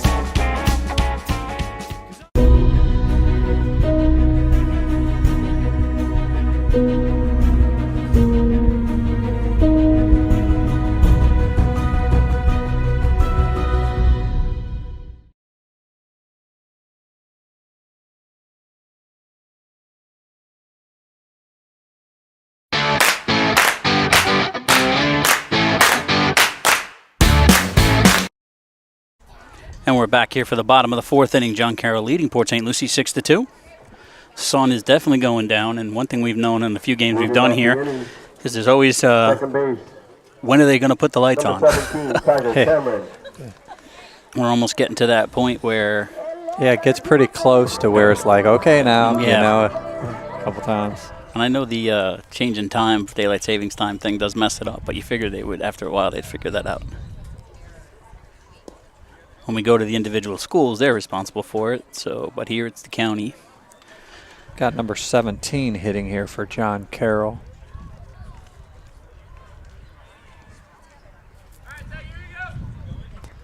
Looks like he's hitting for Matt Correa. 2-0. Again, if you want more info about what we do here at Premier Exposure Sports, our website is www.premierexposuresports.com. Make sure you put the www in there. You can also reach us at premierexposuresports@gmail.com. On the website, there's a phone number, and we'd love you to schedule your free Zoom. Fouled off, 2-1.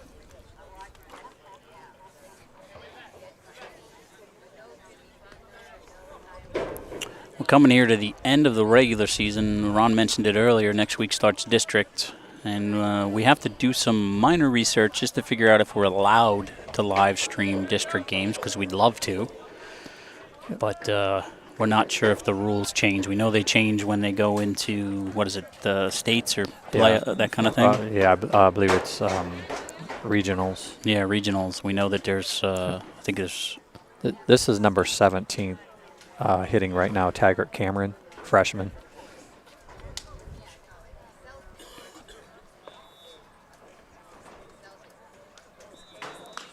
Fouled it off to make it a full count. Looks like he'd get it off his foot.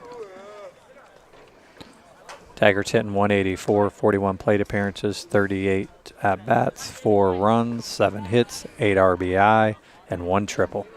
41 plate appearances for a freshman. That's pretty good. And 1 foul ball off the foot. Yeah, that one looks like it hurts. He's going to go over and talk to Coach right now. Yeah, those do not feel good. Either get you in the foot or get you in the side of the ankle or the shin. It's not a good feeling. Well, when we're talking about the Mets, the hit by a pitches, that's basically what you're seeing there. It was like 10 times worse. He got hit right in the top of the foot on a full count and had to come out of the game. Yep. Looks like he's just walking shaking it off. Yeah, he's shaking it off right now. And we do not own the rights to the music. We are not playing the music. So as I like to say, don't ban me, bro. Our saying, don't ban me, bro. Gonna make a hat or a T-shirt. Yep, that's a good one. It's gonna be ball 4. Well, I guess I was going to say don't ban me, bro, and put Twitter underneath it, but now that Elon Musk has bought Twitter, I guess no one gets banned anymore. Senior Armani Newton. I've never been a big, other than what we do here, I've never been a big paying attention to what politics or anything else on Twitter. So, no, but I know it's all over the place now. It's like any social media, just whatever I enjoy. I try not to get involved in all that stuff. Going to bring up number 5, Armani Newton, center fielder. He's walked, doubled. He's got an RBI and 1 stolen base, I believe. Yeah, because he doubled and then he stole third. Ball gets away from the catcher. And ball ends up in center field. Center fielder backed it up. So now it'll be a man on second with no outs and a 1-0 count to Armani Newton. I can tell you right now, my son played with Armani last year, and looking at him now, that's somebody who's been hitting the gym. Yeah. He's gotten big from last year to this year. Nice to see. Yep. So, somebody who's taking his future seriously and putting the time in the gym. Yeah, guys, don't wait, man. It's super important, man. You when you wait, you're going to regret that you waited. Yeah, you'll be behind. You're going to walk into school and you're going to see these guys and you're like, wow. Please go see a college baseball game. Please do. Doesn't matter what level. You'll see there's very few guys at that level that are not in the gym every day.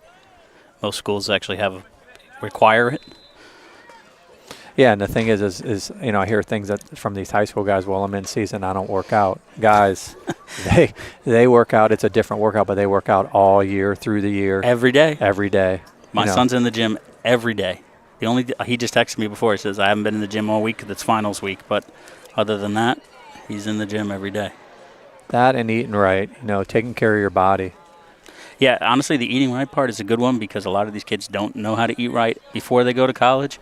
And it becomes even more difficult when they're at college between school, workouts, practice. So know what your body needs before you go. It'll make your transition a lot easier. I think athletes are that's a ball, 3-1. I think athletes are the one, they talk about the freshman 15. Yeah. Athletes want the freshman 15. Yeah, true.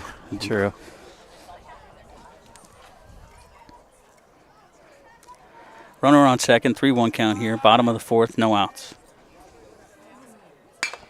Ball's hit to center field. Center field's going to make the play. He's going to track it down for the out. Good job by the center fielder, just getting it in. It's going to be out number one. Still have a runner on second now with one out. Third base number 19, 7, Smith.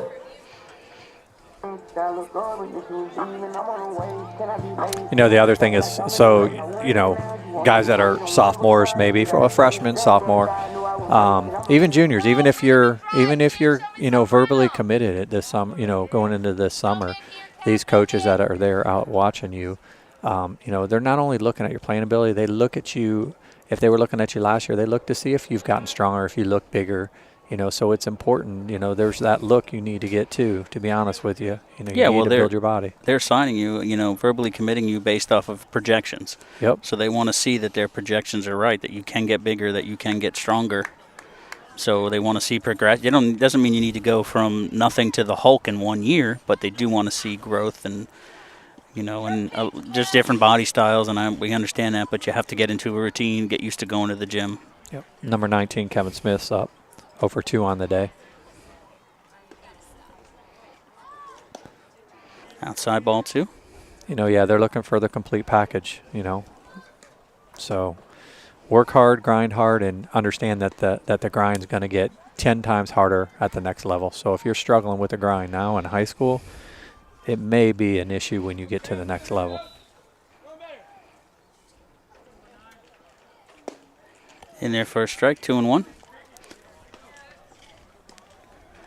And honestly, every school is a little bit different. So if you're talking to college coaches, or when you do talk to college coaches, find out. When you go visit the school, talk to the players, find out what the routine is. Because some guys, they work out in the morning. Some guys, they work out in the evening. It depends. And they'll have individual workouts. They'll have team workouts. They'll have plans focused on you, depending on what position you're playing. And a lot of times you'll be able to get with a nutritionist that will set you up on your meal plan, basically. Yeah, one thing I've learned too is talking to different players. The team trainers, they should be your best friend. Oh yeah, definitely. Because injuries are going to happen, sprains, muscle aches. You definitely want to get with a trainer, buy him lunch. Oh yeah, buy him Starbucks. Luke's trainer at his school. It's a great relationship. It's funny. But you're absolutely right. It's super important. And anything he needs, because he built that relationship, he can go in at any time to get things done. It's going to be out number 2. Bottom of the fourth, 2 outs. Runner on second. It's going to bring up number 3, Trayson Cameron, shortstop. He's 1 for 2 with 2 RBIs. Still no lights on here. Looks like they might have just kicked on. Can't tell. Currently, the lights are not on. Nope. Save that last bit of energy. Good breaking ball right there. 0-1. And stay with us at the end of this broadcast. We will be choosing the Marco's Pizza Player of the Game. They receive a free pizza from Marco's Pizza as well as a Premier Exposure Sports hat. Actually, the players of the game, there's a swing and a miss for strike two. I like those because each kid, you can tell some are nervous, some are not, and just hearing you talk to them and what they say, and it's good experience for them for the next level as well. Yeah, definitely the interview skills of just impromptu questions and talking to the game, and it's good all the way around for them. It's probably almost as nerve-wracking as when they start talking face to face. So there's a ball hit. Ball's hit the center field. Looks like Cantillo is going to get right under it. It's going to be out. End of 4. Yeah, just almost like talking to a college coach when you go play a game and he comes talk to you. Get some of that nerves out of the way. So at the end of 4, John Carroll 6, Port St. Lucie 2.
You. Oh, baby, that looks amazing. Marco's, pizza lovers get it.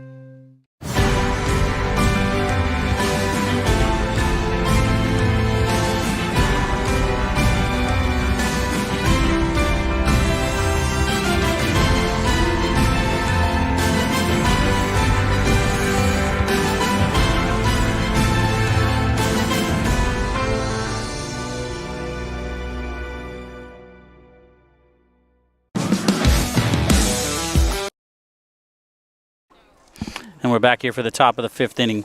John Carroll leads Port St. Lucie 6-2. Port St. Lucie's actually had quite a bit of opportunities. They had bases loaded earlier in the game with 2 outs, only were able to score 1 run. They had second and third last inning with 2 outs. So they've had opportunities to score, just haven't been able to capitalize on them. John Carroll's done a pretty good job. They put 4 up in the first, 1 up in the second, and 1 in the third, none in the bottom of the 4th. It's going to bring up number 3, Kamani Wright, left fielder. He's 1 for 2 with a base hit and a fielder's choice. Starts him off with a strike. And this is a new pitcher for I'm trying to see the number 12, I think.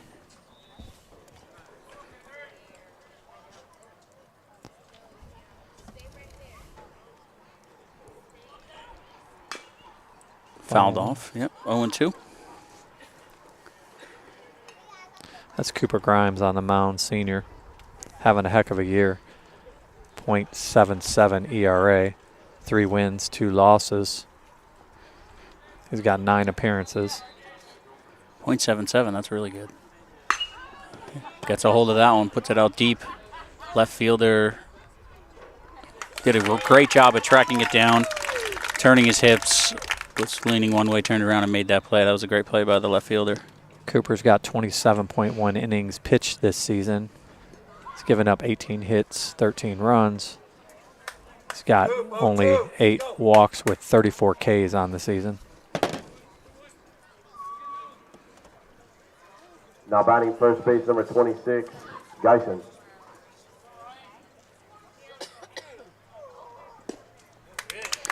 And their first strike, 0-1.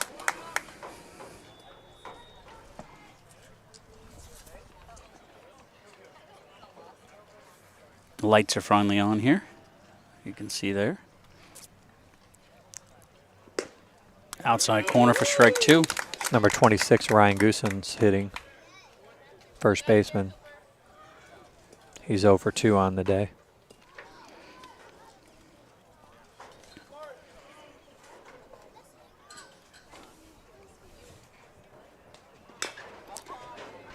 It's going to be a foul ball. Almost stayed fair, but just rolled foul off the end of the bat. The count remains 0-2. Again, those that are watching us live on Facebook, you can also watch us on YouTube on your television. If you look the game up on the television, you can watch it there also, which I like to do. Yeah, and actually, there's even a way to do it with Facebook too. Yeah. It's a lot more difficult. Yeah. Off the end of the bat again, count remains 0-2. Camera shake a little there. Just telling Ron, I created my own little system there to hold our cameras up on the thing so far. Pretty good, using some magnets and some Home Depot gear. Cost me under $20. Anybody wants to see them, I'll post some pictures, and I'm selling the blueprints for it. Better get the patent first. Yeah. It's actually very simple. I like to think. Well, you see the commercial on TV too. Just get your patent. You know that. Yeah. Yeah. Well, we watch a lot of Judge Judy at my house. Oh, there you go. It's probably on there all the time. She's always get a patent, get contracts. Yeah. Oh, that's so funny.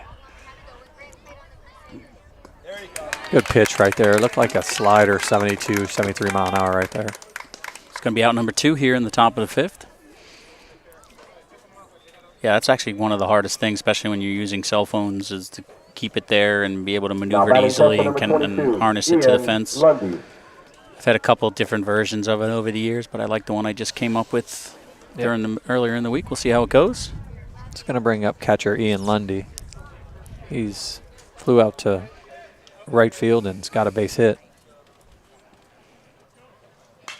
Fouled off to the right side for strike 1. That pitch came in at 83 mile an hour.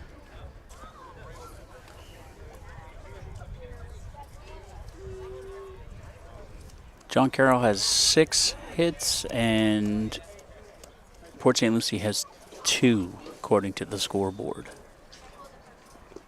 Good pitch right there. Yeah, I got him a chase one for sure, 0-2.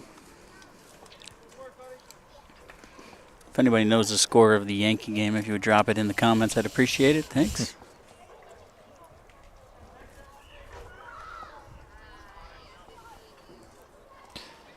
Just got a picture from one of our Premier Exposure Sports athletes that's committed. They send a jersey and hat to them and got a picture, which is awesome. It's always nice when you get stuff. Got a call after the game from Max from FAU last night right after. Talked to him, which is nice. You just get that call coming in, like, good stuff. Yeah, they want to tell you about their successes. It's just, that's what it's all about, man. You know, my favorite thing was watching all the guys that we had from last year that committed when they were getting their gear. Shortstop comes across, makes the play. Good play right there, good footwork. So at the end of 4.5, still John Carroll 6, Port St. Lucie 2.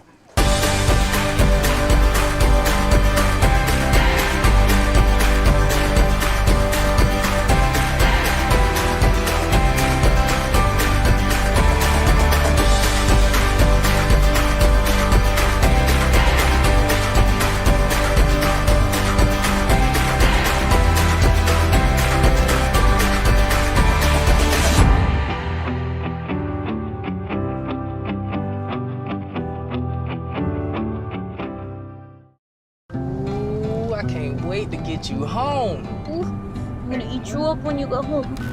Oh my goodness. Oh yeah. Can't wait. I'm just gonna bite you. Oh, baby. That looks amazing. Marcos, pizza lovers get it.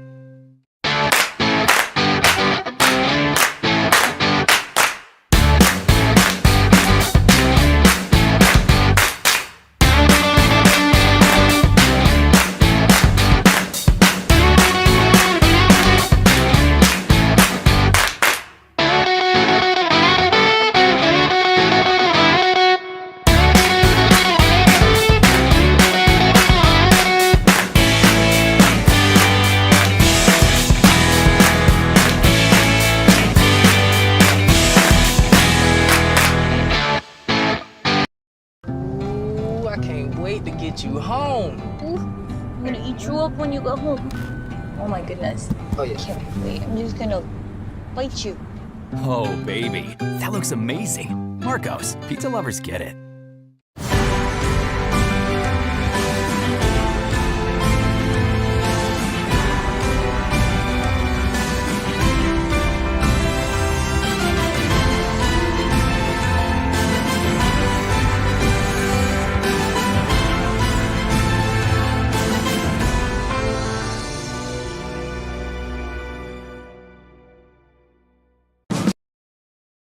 And we're back here for the bottom of the 5th inning. John Carroll leading Port St. Lucie 6-2. Looking to add to their lead here. Leading off the inning for the Rams, left fielder number 11, senior Grant Galulu. It's going to bring up number 11, Grant Galuli, left fielder. He's walked and struck out. Did reach on base on that strike. Dropped third strike, though. Swing and a miss, strike 1, 0-1. Is he playing left field? I believe so, yes. Yeah, I think he made that play earlier that I was talking about. I wasn't sure who was out there. Track down a ball.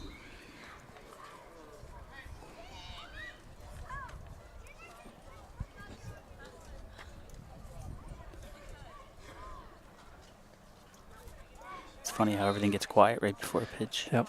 Time is called. He's going to be granted time on that. That's kind of late. The pitcher was... Again, also, we're wrapping up this season, but we still got a few games left. If anybody wants to sponsor and to have a commercial played in between innings to promote your local business, we're still, we're still taking sponsors for those for the upcoming games. And if we can do districts, of course, that also. Also, we've still planning on doing the All-Star game, which will be at the Met Stadium May 14th. All top players that we select will be invited to that. Of course, if anybody's in towards the end, towards the state finals, of course they wouldn't be there, but would be acknowledged. It's going to be ball 2 for a 2-1 count. And stick with us here at the end. We will be choosing the Marco's Pizza Player of the Game. Receive a free pizza from Marco's Pizza, as well as a Premier Exposure Sports hat. Thank you to Marco's Pizza and all of our sponsors. We do appreciate it. Yeah, and Carl was telling me the game we did the other day, the Central Jensen game. Central Jensen ended up being 11-10 back and forth game. Yeah. Yep. And how many views did we have? Last I looked, it was well over 500 views, which makes sense because that was a very exciting game. So people going back. So yeah, as we move along, we're definitely getting more and more views, which is a great opportunity for local businesses to have their name out there.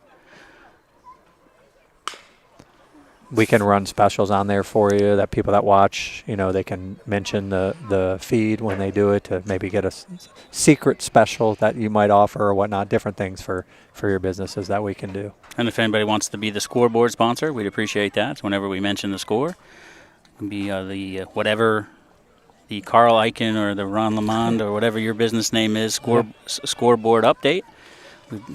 Get more... exposure there. We can give exposure to local businesses, not just the athletes. Yeah, and then also, we will have next season, we'll be expanding this where we'll have more crews out there doing this, trying to get more exposure. And also softball will be one of our big, that's something we're really looking at hitting hard is the girls softball. Full count.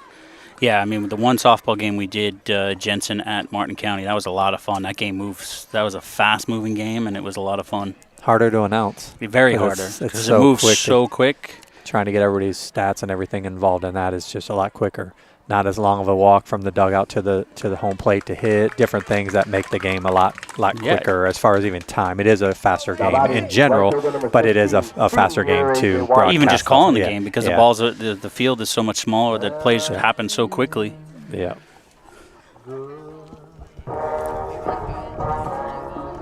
It's going to bring up number 16, A.J. Wydra. He's 1 for 2 with 2 RBI. Sun really starting to set here. Lights are glaring, which is nice, and the breeze is cooling off a little bit. I don't think we're going to need jackets tonight. No, I didn't even bring one. I brought one because you never know. And a reminder, we are doing the John Carroll visiting Jensen Beach tomorrow. I believe that's both of theirs final game of the season. Yeah, that's a good one, man. That should be a good matchup. I'm excited for that one. I'd be interested to see who the pitching is going to be. He's going to bunt that one down the third base side. Kamani Wright makes the play, knocked there in time. So that's going to be a single. He's going to have first and second, no outs here in the bottom of the fifth. Now batting first base, number 6. First base number 22, Jake Richter. It's going to bring up number 22, Jake Richter. He's had one at bat tonight, which was a double. He came in for Egan Keeler to play first base.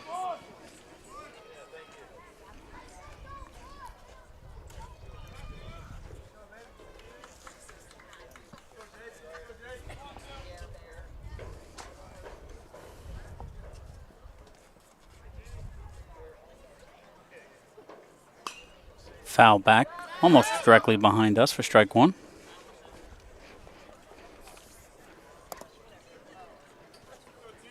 Yeah, so going back to, if you do want to sponsor us, I was serious, we would like to have a scoreboard sponsor. We are looking to add a center field camera. Of course, that requires some funding, and we do this for free.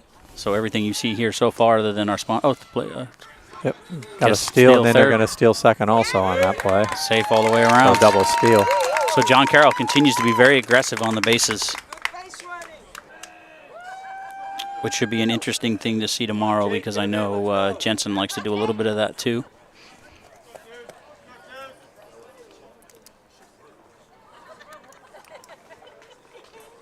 And if you want to sponsor a stadium, we can tell you, instead of being Bob Gladden Stadium, we can say it's hey, whatever for the works. night. That's it, whatever works.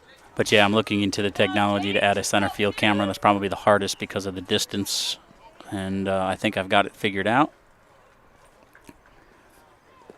Swing and a miss. Strike 2, 0-2. Fooled them there with that off speed.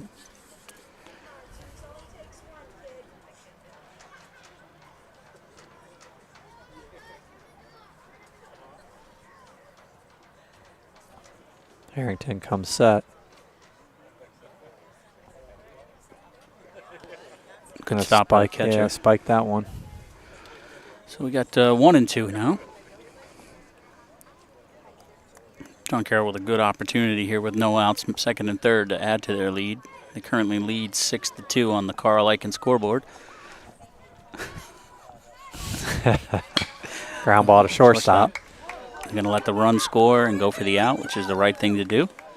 It's going to be 7-2 John Carroll now, but one out, and a runner on third. Good job by the batter there, just putting it in play, giving his team an opportunity to get another run across.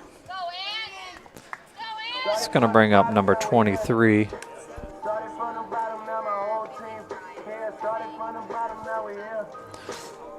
You know, Paro's getting a lot of these guys in the game and rotating them and switching them up. Keeping me on my toes over here, too, trying to keep up with all of it. Well, appreciate it, Par. They're running out of time, only a few games left. And then, you know how it goes, swing and a miss, strike one. Once you get the districts, you're going to play, your core group of guys. And as a coach, you probably want to see how some of your younger guys are going to do. And you're up 7-2. It's a good opportunity to give guys a chance. I was really impressed with the Port St. Lucie guys that had limited at-bats, but you were mentioning earlier, but they did what they were supposed to do in those at-bats. Yeah, Ferrero is batting 154, 41 plate appearances, 26 at-bats, 8 runs, 4 hits, 4 RBI. Ferraro, excuse me. Harrington had a nice curveball there in their first strike for an 0-2 count.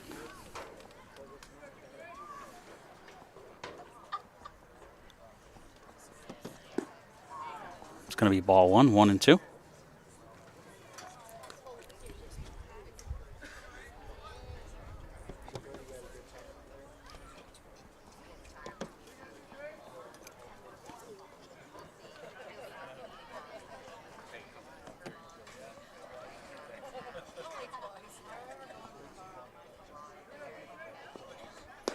Outside for ball 2, 2-2.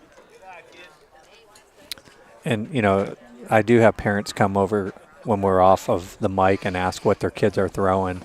A lot of times I don't announce what the velocities are if they're not over 80 as far as fastballs. I may here and there, but if it's over 80, I'll probably say something about it. Breaking balls I'll mention, but I'm not going to mention a 75-mile-an-hour fastball. I may once in a while, but it's not.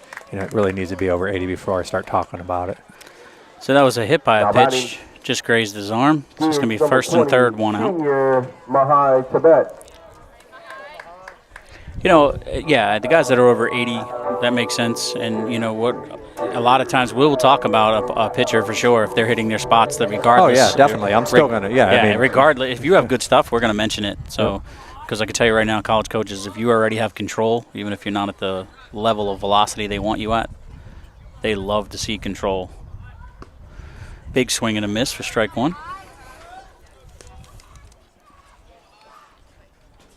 I think I've watched good 12 to 15 MLB games right now, and the pitchers that are successful, the ones that have control over them. Locate.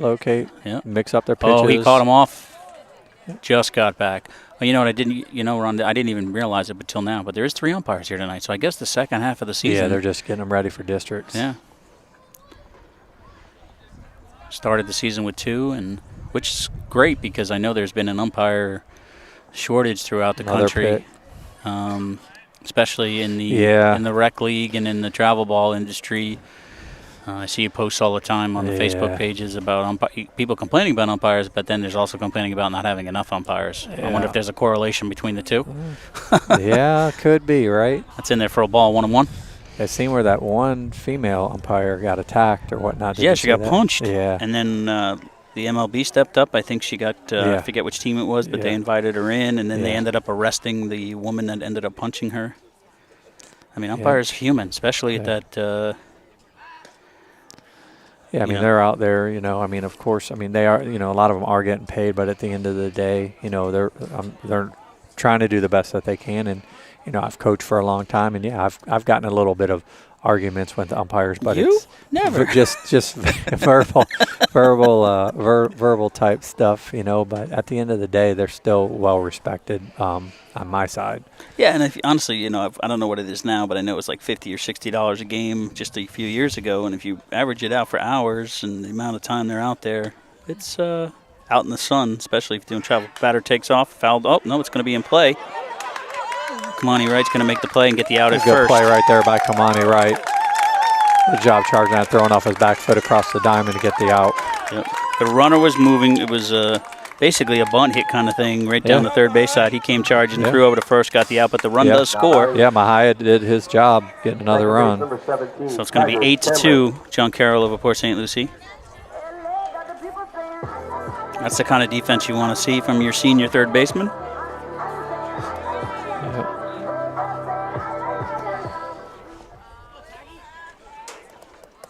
So runner on second here, 2 outs, bottom of the 5th of an 8-2 ball game on the Premier Exposure Sports scoreboard. Way outside for ball 1. And this is still Christian Harrington that's on the mound for Port St. Lucie. Brings up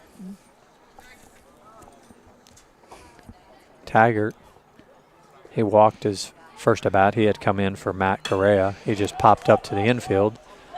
Second baseman gets under it, makes the play. And that's going to end the 5th inning.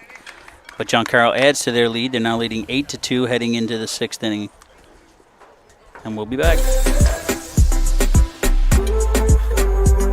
Hi, I'm Mike Higgins. I'm a husband, a father, a man of faith, a Vero Beach native, and a realtor with Dale Sorensen Real Estate. I'm passionate about the area. I love taking walks at Riverside Park. I love playing baseball at the Little League field with my kids.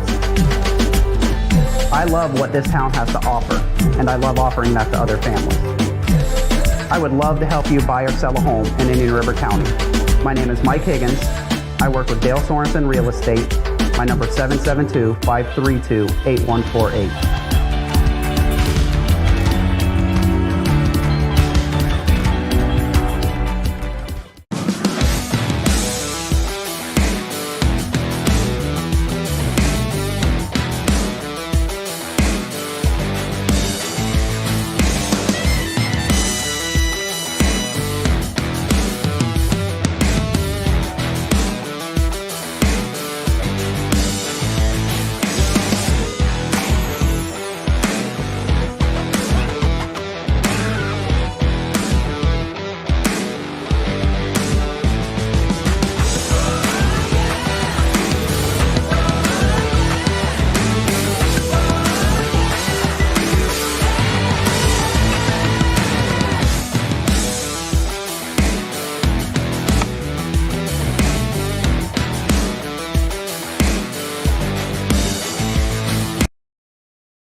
Here for the top of the 6th inning here. John Carroll on top. Port St. Lucie so far 8-2. Port St. Lucie looking to add some more runs. They've had some opportunities today, just haven't capitalized on all of the opportunities, and then some mishaps in the field combined with some very, very aggressive running by John Carroll has led to the score of 8-2. We still have, I think it's 8 hits for John Carroll and 2 for Port St. Lucie, and that ball's fouled off to the left side for strike 1. You know what I'm curious, Ron? I'm wondering if any of these college coaches are watching games that teams are going to play next, just to see. Scouting them, using our videos for scouting. You mean high school coaches? High school coaches. Oh, yeah. for sure. Yeah, I've already been told they've done that. Yeah, 100%. Watching games to see for their next opponents, which is very smart. Yeah. If you can, watch the close behind the plate, look at the pitches and the pitches that kids struggle on, etc. And, bunt defenses, you can catch that on video. A lot of different things. I shouldn't be coaching on here, but I mean. There's a nice rip over the second baseman's head. Line drive single there. Just took the ball opposite field. That was Joseph Holland with that base hit right there. As well, being a Yankee fan, I watched all the Yankees, and one of the things I've been struggling with as a fan this early part of the season was the Yankees were not putting the ball in play. In the last 2 games, they've been doing just that. Really? Hitting so the ball. They switched it. They're not. They're in there. Judge, Stanton, LeMahieu always does it, but they were actually putting the ball in play to an opposite field play, just getting singles. Yeah. I got kind of a Falefa out there that's been doing really well. Yeah, not the all or nothing mentality. They still have it a little bit, but like the first 10 games of the season, that's a swinging strike. They were just swinging for the fence, even with runners in scoring position. Now it seems like they're trying to manufacture runs a little bit. Yeah, trying to play baseball. I've usually in the beginning of the season too, I've seen a few teams bunting and different things, and I'm not normally used to seeing bunts early in the season and at the, big league level. And I've seen them moving runners over and things. I mean, college, that's what it's all about. Got a guy on first and second, no outs. You're going to bunt those guys, get them in scoring position, and then let your guy swing. Stuff like that. But at the big league level, I mean, it's more grip it and rip it. And, there are the guys there that are true hitters, but more and more it's more about just how hard and how far can I hit the ball. So that was a stolen base on a ball on the outside. He got into second base easily. So I got a runner on second here with I have a 1-1 count with no outs here. Port St. Lucie looking to make something happen here in the top of the 6th. And it's going to be popped up. Actually, looks like the shortstop's going to make that play for out number 1. That was Christian Harrington. Just popped up to shortstop.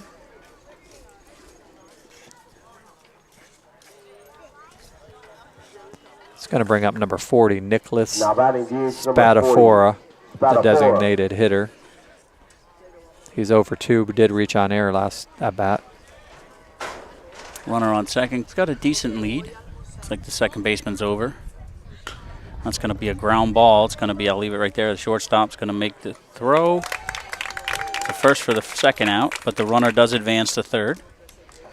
So Port St. Lucie with another opportunity to get a run across here, which is what they should be thinking. Even though at the top of the 6th, just get one more run across.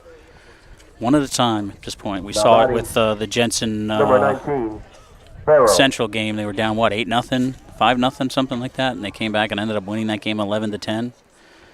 If you haven't seen that game, that's a foul ball. Looks like we got a substitute hitter here. Number 19. Yeah, number 19. Keeping Ron busy tonight, looking up all the players and stats and things like that. He does do a great job, so great job, Coach. Yeah, I know sometimes it's stuff, but outside ball 1-1. Well, the only time it's really frustrating is if info is not on, Max Preps, which is and kind of what we use. I am honestly missing a little bit here tonight too. So just low, ball 2-1. An appeal to see if he swung. First base umpire said no. And tomorrow we'll have the John Carroll versus visiting Jensen Beach. So tune in for that one. That one should be a great game. Pitch right for strike 2, 2-2. And at the end of this game, we will be choosing the Marco's Pizza Player of the Game. They receive a free pizza from Marco's Pizza as well as a Premier Exposure Sports hat. That's Faro hitting right now. Senior, he's only had 5 plate appearances this season. So that's going to end the top of the 6th after 5.5. 8-2, John Carroll on top of Port St. Lucie.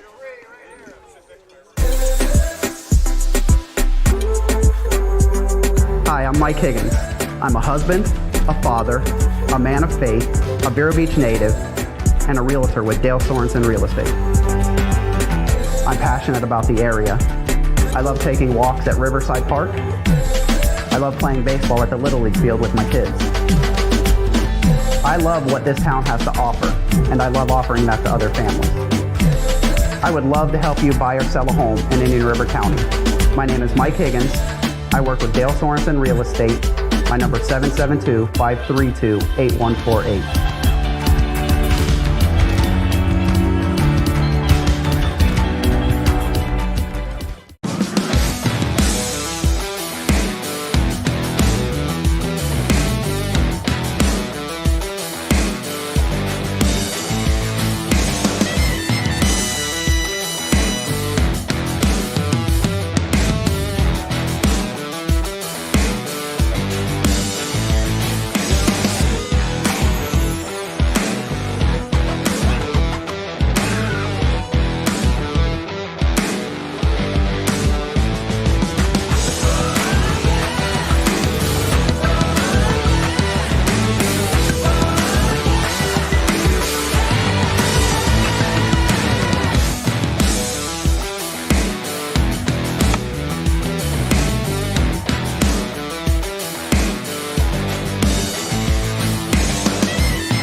And we are back for the bottom of the 6th inning. John Carroll with us 8-2 lead. Christian Harrington still pitching for Port St. Lucie. And batting for John Carroll is going to be Armani Newton. He's got a double and RBI. He's 1 for 2 with a walk.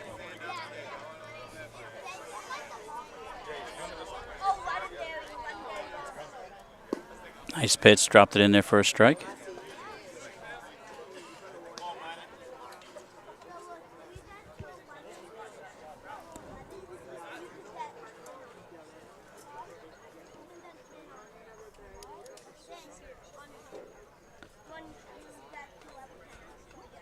Swing and a miss, strike 2.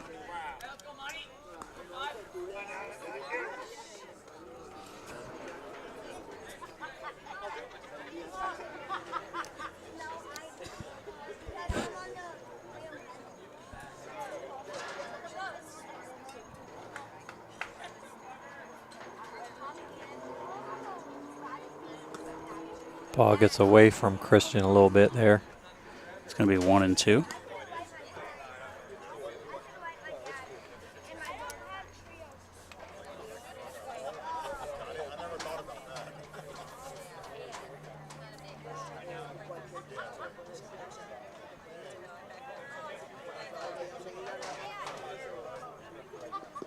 Ball in the dirt, going to make it 2-2. So Adam 0-2, and then just let 2 balls get away from him.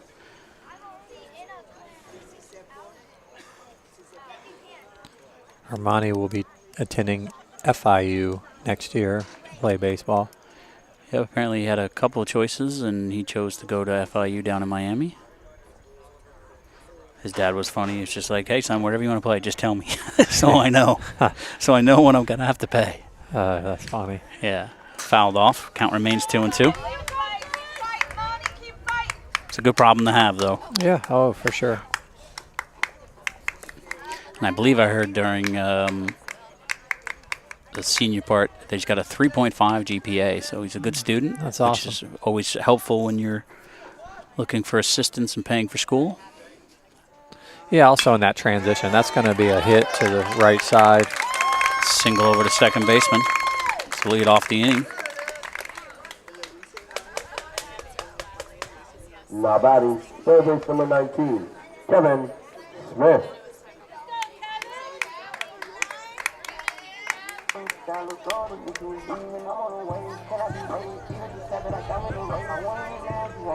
It's going to bring up Kevin Smith. Kevin's 0 for 3 today. Ball one. We're in the bottom of the sixth. No outs, man on first. 1-0 count here with the Premier Exposure Sports scoreboard. 8 for John Carroll, 2 for Port St. Lucie. Throw over to first, nothing really there. It back in safely.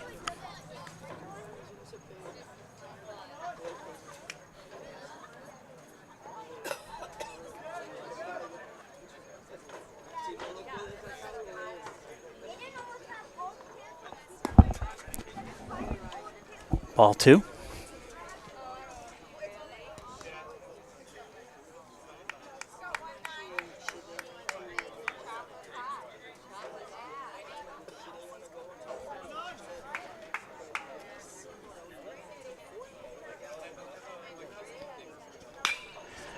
High ball right out the center. Center fielder's coming in hard. Makes the play. Yep. Armani will scoot back to first. It's going to be out number 1. So I just looked it up. The Yankees are beating Baltimore 2-0. In case anybody, John Stanton hit a homer. I think that was, he went like 14 or 15 games without a home run, which is rare for Stanton. Bugs are out here tonight, Coach. Yes, they are. We got a sub hitter here. 27.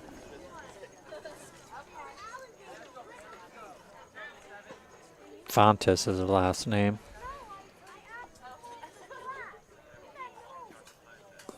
Outside ball 1. So we have 1 out bottom of the 6th. With a runner on first. That's Armani Newton on first base. Fontes is hitting 176 on the season.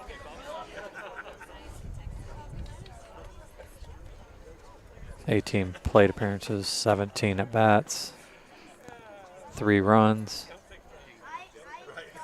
3 hits. It's a good spot right there on the outside corner by Harrington. 1-1. Looks like John Carroll's tuned back their aggressiveness on the bases with an 8-2 lead. Late in the game, kind of makes sense, I guess. Yeah. All game long, if you've just joined us, they've been stealing bases and aggressively running the bases on balls that are in play. It's a foul ball, 1-2. But with a comfortable 8-2 lead. Looks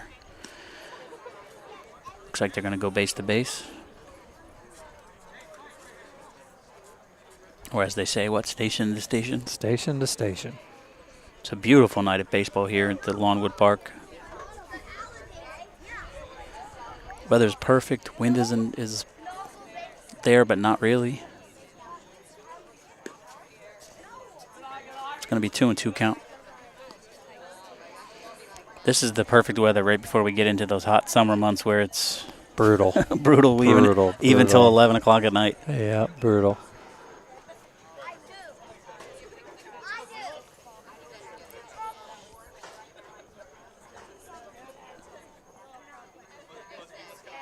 Fouled off down the right field line, out of play. Count remains 2-2.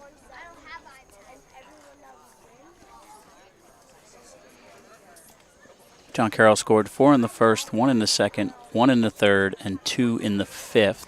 Got a final that just came in. Haggerty 5, Vero Beach 0. Vero's having a good season this year, though. Yeah, we saw them play against Jensen, and they played very well. Yeah, they're actually ranked number 1 in our Treasure Coast rankings. That's strike 3 for out number 2. Port St. Lucie put up their runs, 1 in the first and 1 in the third, and haven't scored since. But they have had plenty of opportunities, most of the time with 2 outs, so they weren't able to capitalize. Yep, going over the Treasure Coast rankings for Premier Exposure Sports, we have Vero at number 1, 16-4. Jensen number 2 at 19-3. Martin County 16-6. Number 4 is South Fork 16-6. Number 5 is John Carroll 14-9. Number 6 is Centennial 10-10. Number 7 is Central 9-10. Number 8 is Okeechobee 9-11. Number 9 is Sebastian 8-12-1. Number 10 is Lincoln Park 6-12. Number 11 is Treasure Coast 4-16.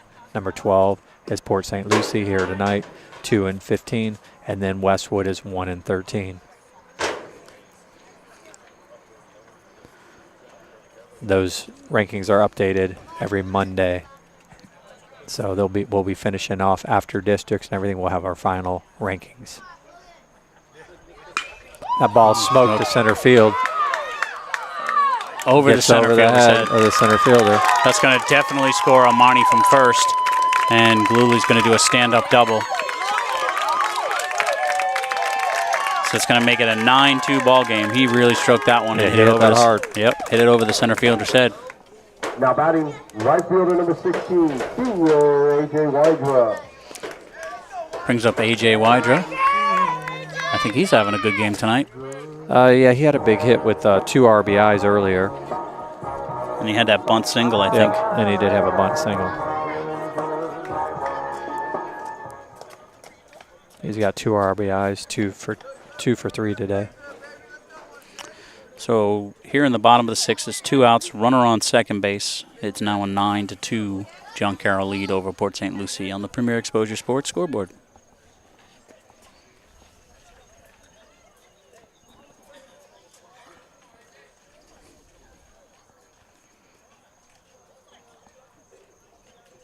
Ball's behind him. The runner's going to, Gluli's going to take third easily. Just got away from Harrington there. Not much a catcher can do on that one.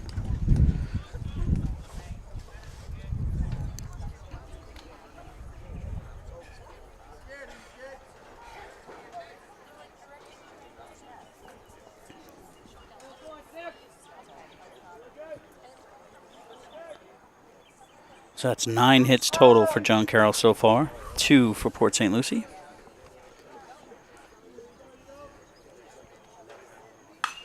Ball's popped up to left fielder. Near the foul line, looks like it's going to be able to make a play. That's going to be out, and that's going to end the 6th inning. But John Carroll adds to their lead. They're now leading 9-2, heading into the top of the 7th inning.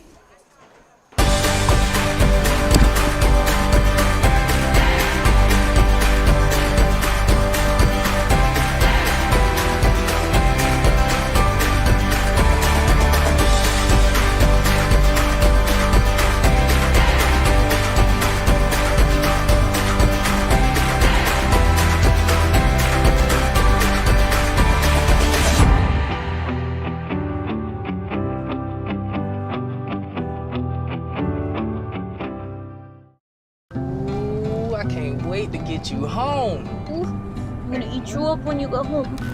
Oh my goodness. Oh yeah. I can't wait. I'm just gonna bite you. Oh, baby. That looks amazing. Marcos, pizza lovers get it.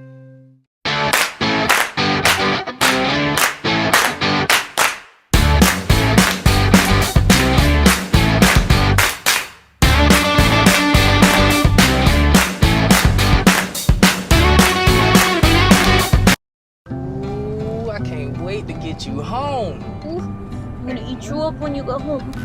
Oh my goodness. Oh yeah. I can't wait. I'm just gonna bite you. Oh, baby. That looks amazing. Marcos, pizza lovers get it.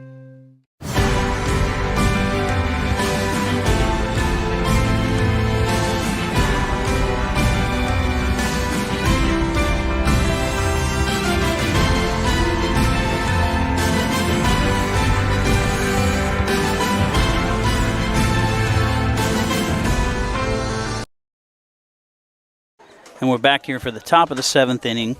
Port St. Lucie with their last opportunity to get some runs here. They are down 7 runs. John Carroll leading 9-2 on the Premier Exposure Sports scoreboard. They did have had opportunities, just haven't been able to capitalize on them. Moving off the inning, center fielder number 10, I believe this is still Grimes on the mound. Yeah, it looks like Cooper's still out there. It's going to bring up number 10 for Port St. Lucie, Connor Cantillo. He is 2 for 3 for today. Swing and a miss for strike one. Once this game is finalized, we will bring you the Marco's Pizza Player of the Game. Free pizza. Free pizza. Swing and a miss, strike two. I mean, I would say these guys could share it with teammates, but I'm sure they all can eat their own pie themselves. Yep. But hey, it's free food. I never remember that age. I'll take anything that's free. Let's go. And if it's pizza, that's great pitch in there. 3 straight off speeds that just had him off balance for out number 1. Now batting number 6, Lenny.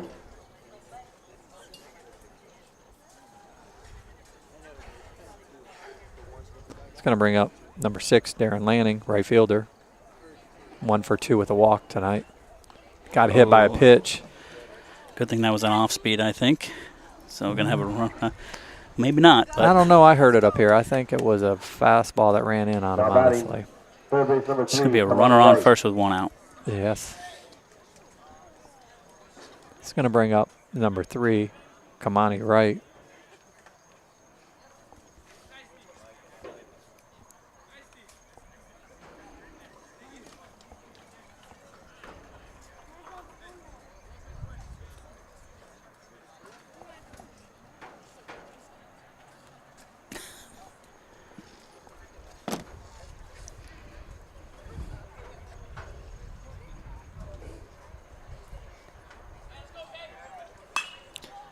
It's ripped down the right field line, foul. Looks like it's going to make it to, yeah, it didn't make it out of play, but definitely It came down, yeah, it came down quickly. Not much a right fielder could do on that one.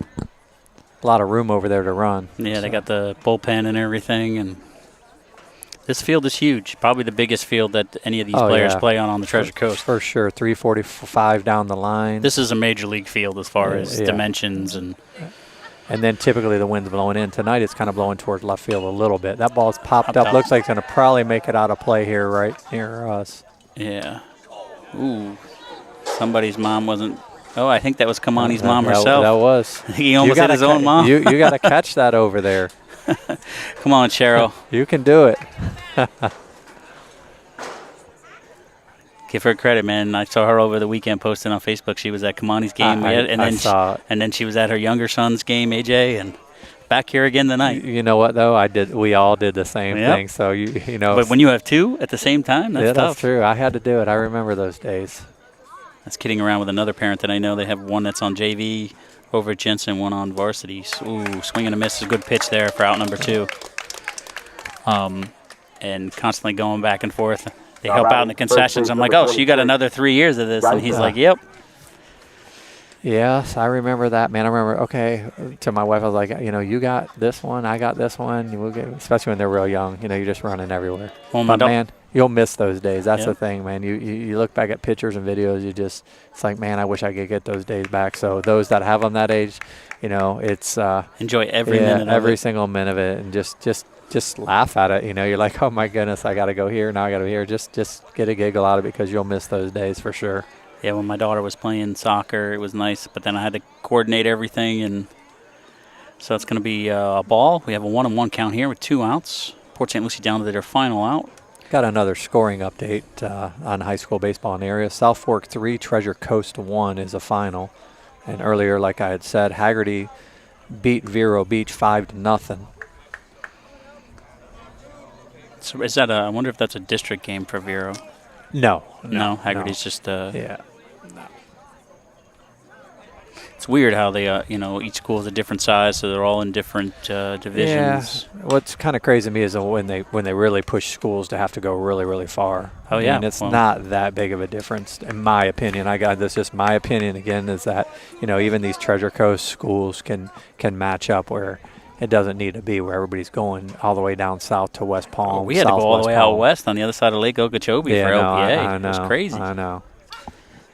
But as a dad, I made that trek out there. Me and Carl Pizzarello went out there several times. Part of the process. Part of the process. So that's going to end this That's gonna game do with it. John Carroll winning over Port St. Lucie 9-2. It's Stick been with fun, us. Carl. It's been fun.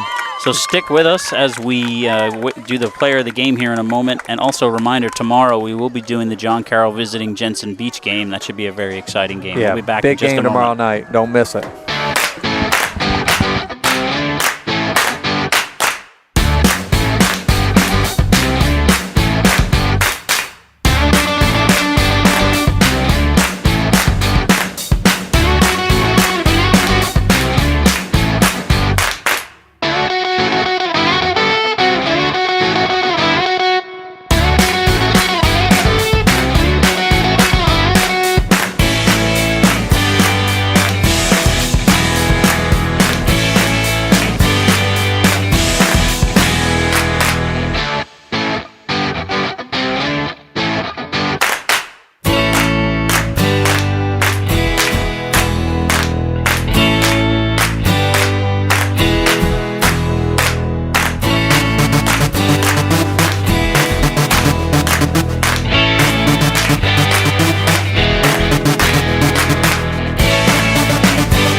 I'm here with Armani Newton.